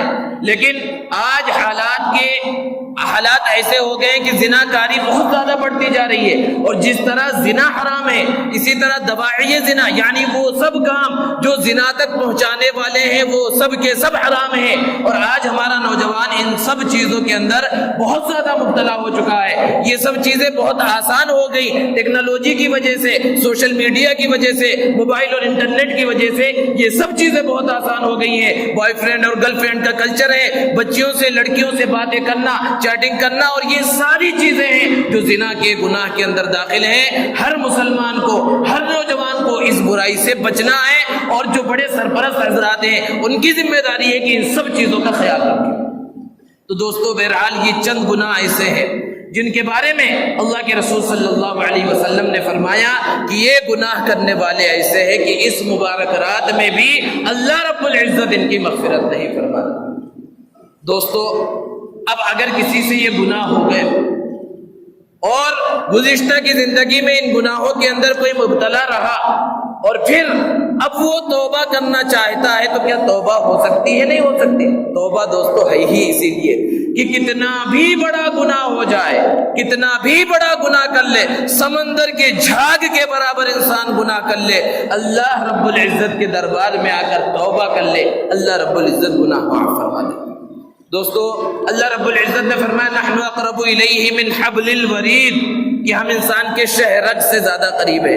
اللہ رب العزت سب دیکھ رہے ہیں، انسان کب گناہ کر رہا ہے، کہاں کر رہا ہے، کب کر رہا ہے، کس کے سامنے کر رہا ہے، کس سے چھپ کر کر رہا ہے، سب اللہ دیکھ رہے ہیں۔ اللہ کو سب معلوم ہے، اللہ کا علم ساری چیزوں پر محیط ہے۔ اس کے بعد بھی انسان جب گناہ کرتا ہے تو 4 گواہ اس کے تیار ہو جاتے ہیں، 4 گواہ تیار ہیں اور قیامت کے دن گواہی دیں گے۔ سب سے پہلا گواہ وہ زمین ہے جس زمین پر انسان گناہ کرے۔ قرآن میں اللہ نے بیان فرمایا یومئذ تحدث اخبارها، جس دن زمین اپنی خبریں بتلائے گی۔ جس جگہ پر انسان نے گناہ کیا، انسان والدین سے چھپ کر، اساتذہ سے چھپ کر، اپنے بڑوں سے چھپ کر، عزیز و اقارب سے چھپ کر گناہ کرتا ہے، لیکن وہ زمین قیامت کے دن گواہی دے گی۔ تو سب سے پہلا گواہ یہ زمین ہے جس زمین پر گناہ ہوگا، اور دوسرا گواہ انسان کے خود کے اعضاء ہیں۔ قرآن میں اللہ نے بیان فرمایا اليوم نختم على افواہہم وتکلمنا ایدیہم وتشہد ارجلہم، کہ قیامت کے دن ان کے منہ پر تالا لگا دیا جائے گا، مہر لگا دی جائے گی، ان کے یہ ہاتھ گواہی دیں گے اس ہاتھ سے کیا کیا گناہ کیے ہیں، ان کے پاؤں گواہی دیں گے کس کس گناہ کے جگہ پر یہ قدم چلے ہیں، یہ انسان کے اعضاء گواہی دیں گے۔ تیسرا گواہ کرامن کاتبین، جو نام اعمال میں گناہ لکھ رہے ہیں، نیکیاں لکھ رہے ہیں، وہ فرشتے گواہ ہیں، وہ گناہ کے گواہ ہیں، قیامت کے دن گواہی دیں گے۔ اور چوتھا گواہ خود ہمارا نام اعمال ہے، جس میں فرشتوں کی طرف سے گناہ لکھے جا رہے ہیں، نیکیاں لکھی جا رہی ہیں۔ تو یہ چار گواہ ہر گناہ پر تیار ہیں۔ اب اگر کوئی چاہے کہ قیامت کے دن یہ چاروں گواہ گواہی نہ دے سکیں تو اس کے لیے کیا صورت ہے؟ وہ صورت ہے توبہ، کہ انسان سچے پکے دل کے ساتھ اللہ رب العزت کے دربار میں توبہ کر لے تو اللہ رب العزت ان گواہوں کی گواہی کو مٹا دیں گے، اور یہ قیامت کے دن گواہی نہیں دیں گے، اور انسان کامیاب ہو جائے گا۔ اللہ رب العزت تو بندوں کے انتظار میں رہتے ہیں، اللہ رب العزت بندوں کی توبہ سے خوش ہوتے ہیں کہ کب یہ گنہگار بندے میرے دربار میں آ جائیں، مجھ سے معافی مانگ لیں، میں ان کے گناہوں کو معاف کر دوں، میں انہیں بخش دوں۔ اللہ رب العزت کتنا خوش ہوتے ہیں ایک بندے کے توبہ کرنے سے، ایک گنہگار بندے کے توبہ کرنے سے۔ حدیث میں پیارے آقا صلی اللہ علیہ وسلم نے ارشاد فرمایا، مثال دے کر سمجھایا کہ ایک آدمی سفر پر نکلا، لمبے سفر پر، اور لمبے سفر پر جانا ہے تو اسی حساب سے اس نے تیاری کی، سواری کو تیار کیا، توشہ لیا، پانی لیا اور چلا، اور ایک کھلے میدان میں صحرا میں پہنچ گیا۔ اب اسے نیند محسوس ہوئی، تھکاوٹ کا احساس ہوا، تو سواری سے اترا، اور سواری سے اترنے کے بعد وہاں زمین پر لیٹ گیا۔ اب نیند لگ گئی، اور جب نیند کھلی تو اسے تھوڑا بھوک کا احساس ہوا۔ اس نے سوچا کہ اب توشہ اتاروں اور کھا لوں اور پانی وانی پی لوں، پھر آگے سفر پر روانہ ہوں۔ لیکن جب اس نے نگاہ اٹھائی تو دیکھا اس کی سواری غائب ہے، اور توشہ اسی سواری پر تھا، وہ سواری کے ساتھ جو ہے توشہ بھی غائب اور ساری چیزیں غائب۔ اب یہ بڑا پریشان ہے کیونکہ سارا ہر طرف جو ہے ریت ریت نظر آ رہی ہے، کہیں پانی کا نام و نشان نہیں، ہریالی کا نام و نشان نہیں ہے۔ اب وہ ادھر بھاگ رہا ہے، ادھر بھاگ رہا ہے اپنی سواری کی تلاش میں، لیکن اس کی سواری کہیں نظر نہیں آ رہی ہے۔ تھک ہار کر وہ لیٹ گیا، اور مرنے کے ارادے سے لیٹ گیا کیونکہ موت نظروں کے سامنے ہے۔ اب اس کے اندر اتنی طاقت نہیں ہے کہ وہ پیدل چل کر اس صحرا کو جو ہے پار کر سکے، یا واپس اسی جگہ چلا جائے جہاں سے واپس آیا تھا۔ مرنے کے ارادے سے لیٹ گیا، اور پھر نیند آ گئی، اور پھر آنکھ کھلی تو دیکھا کہ اس کی سواری بھی موجود ہے، سواری پر توشہ بھی موجود ہے، پانی بھی موجود ہے۔ اللہ کے رسول صلی اللہ علیہ وسلم نے فرمایا، اس شخص کو اپنی سواری ملنے پر، توشہ اور پانی ملنے پر جتنی خوشی ہوگی، اس سے زیادہ خوشی اللہ رب العزت کو اس وقت ہوتی ہے جب کوئی گنہگار بندہ اللہ کے سامنے توبہ کرتا ہے۔ اللہ رب العزت تو انتظار میں ہے۔ یہ ایسے مختلف مواقع پر جو یہ موقع اللہ رب العزت مبارک رات عطا فرماتے، پھر قیمتی اور مبارک مہینہ رمضان کا آنے والا ہے، یہ سب اپنے گنہگار بندوں کے واسطے، کیونکہ اللہ رب العزت کو اپنے بندوں سے بڑا پیار ہے، بڑی محبت ہے۔ بس شرط یہ ہے کہ اللہ رب العزت کے دربار میں سچے پکے دل کے ساتھ توبہ کی جائے۔ توبہ کی شرائط ہیں کہ سب سے پہلے جس گناہ کے اندر انسان مبتلا ہے اس گناہ کو چھوڑ دے۔ گناہ کر رہا ہے اور توبہ کر رہا ہے، یہ توبہ قبول ہے۔ سب سے پہلے جس گناہ کو کر رہا ہے اس گناہ کو چھوڑ دے، اس پر نادم ہو، شرمندہ ہو، آئندہ نہ کرنے کا پختہ عزم ہو، پختہ ارادہ ہو، اور یہ توبہ کرے کہ آئندہ میں گناہ نہیں کروں گا۔ اللہ رب العزت اس کے سارے پچھلے گناہوں کو معاف فرما دے گا۔ کیسے گناہ؟ اگر یہ گناہ حقوق اللہ سے متعلق ہے، اگر کوئی گناہ حقوق العباد سے متعلق ہے، بندوں کے حق سے، تو اس میں ایک شرط اور بھی ہے کہ بندوں سے بھی معاف کرایا جائے، تو پھر اللہ رب العزت اس کی توبہ کو قبول فرمائیں گے۔ بہت سے لوگ ہیں جو توبہ نہیں کرتے بلکہ شیطان انہیں بہکاتا ہے اور توبہ سے روکتا ہے۔ شیطان مختلف انداز میں بہکاتا ہے، اس انداز میں بہکاتا ہے تیری توبہ قبول ہوگی، ارے پوری زندگی تو نے گناہوں کے اندر بسر کر دی ہے، اتنے گناہ کر لیے، اب تیری توبہ قبول ہوگی۔ اور کبھی اس انداز میں بہکاتا ہے کہ ارے تو توبہ کر لے گا بھی تو کیا فائدہ، آج شام میں، آج رات میں تو توبہ کرے گا، کل پھر اسی گناہ کے اندر مبتلا ہو جائے گا۔ یہ مختلف بہکاوے ہیں، ان بہکاووں کے اندر نہیں آنا چاہیے۔ اگر کوئی یہ سوچ کر کہ ہم دوپہر میں کھانا کھائیں گے تو شام میں بھی کھانا پڑے گا، کیا فائدہ دوپہر میں کھانے کا، شام میں ہی کھا لیں گے، یہ سوچ کر کوئی دوپہر کا کھانا نہیں چھوڑتا، تو یہ سوچ کر کہ توبہ ٹوٹ جائے گی، پھر گناہ ہو جائے گا۔ توبہ کے وقت تو سچا اور پکا ارادہ ہو نہ کرنے کا، لیکن توبہ ٹوٹ جائے، پھر گناہ ہو جائے، پھر سچے پکے دل کے ساتھ اللہ رب العزت سے مانگ لے، اللہ رب العزت پھر معاف فرما دیں گے۔ بار بار گناہ ہو جائے، بار بار انسان توبہ کرے، سچے پکے دل کے ساتھ توبہ کرے، اور یہ رات اللہ رب العزت سے مانگنے کی رات ہے، اللہ رب العزت کے سامنے گڑ گڑانے کی رات ہے، اللہ رب العزت کے سامنے توبہ کرنے کی رات ہے کہ سارے گناہوں سے جو کچھ معصیات ہم سے ہوئی ہیں، جو کچھ گناہ ہوئے ہیں، سب اللہ رب العزت کے سامنے تنہائی کے اندر رکھے اور اللہ رب العزت سے مانگے۔ دوستو، یہ جگنے کی رات کہا جاتا ہے۔ کوئی رات جگنے کی نہیں ہوتی، عبادت کی رات تو ہو سکتی ہے، جگنے کی رات کوئی نہیں ہے۔ اگر آپ کو عبادت کرنا ہے تو رات میں جگیے، نمازیں پڑھیے، اور پھر اس بات کو بھی سمجھنے کی ضرورت ہے کہ شب برات کی کوئی خاص عبادت اللہ کے رسول صلی اللہ علیہ وسلم سے ثابت نہیں ہے کہ شب برات میں اس انداز میں عبادت کرنا ہے۔ بس جس انداز میں بھی عبادت کرے، اللہ رب العزت کے سامنے عبادت کرے، قرآن مجید کی تلاوت کر لے، صلاۃ التسبیح پڑھ لے، یا جس انداز میں اپنے دل کے اطمینان کے ساتھ وہ کر سکتا ہے کرے، تو اللہ رب العزت اس کی عبادت کو قبول فرمائیں گے۔ اور کسی کو نیند کا غلبہ ہے، آرام سے جا کر گھر پر سو جائے، کوئی اس کے اندر حرج نہیں ہے۔ لیکن راستوں پر پھرنا اور ادھر ادھر کے چکر لگانا، ہوٹلوں کو آباد کرنا اور بائک ریسنگ کرنا جیسا کہ بعض نوجوانوں کا معمول ہے، یہ اگر اس قیمتی رات کے اندر کر رہے ہیں تو جس طرح نیکیوں کا ریٹ بڑھا ہوا ہے، اللہ رب العزت کی طرف سے عبادت پر نیکیاں خوب عطا کی جا رہی ہیں، مغفرت اور بخشش کا پروانہ مل رہا ہے۔ اگر گناہوں کے اندر اور غلط کاموں کے اندر ہم مبتلا ہوں گے تو اسی طرح وبال بھی بڑھے گا۔ اس لیے ضرورت اس بات کی ہے کہ اگر دل کے اطمینان کے ساتھ اور خوش دلی کے ساتھ کچھ موقع ہے تو اللہ رب العزت کے سامنے جگ کر عبادت کریں، اور سب سے بڑی عبادت یہ ہے کہ توبہ کر لیں اور آئندہ نہ کرنے کا پختہ ارادہ کر لیں۔ اگر ہم نے عشاء کی نماز جماعت کے ساتھ پڑھی ہے اور پھر فجر کی نماز ہم جماعت کے ساتھ پڑھے تو حدیث کے اندر موجود ہے کہ پوری رات عبادت کا ثواب ملتا ہے۔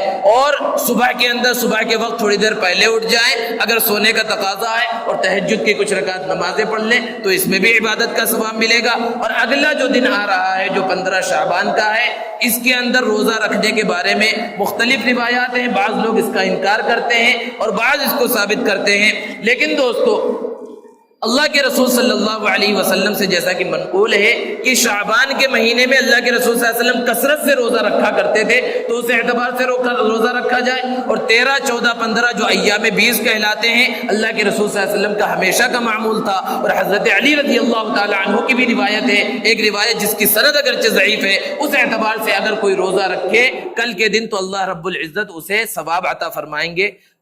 اللہ رب العزت سے دعا ہے کہ اللہ رب العزت ہمارے اس بیٹھنے کو قبول فرمائے، اور اس رات کے اندر جو کچھ گناہ ہم سے ہو گئے ہیں اللہ رب العزت ہمیں معاف فرمائے، اور اگلی زندگی صحیح انداز میں گزارنے کی توفیق عطا فرمائے۔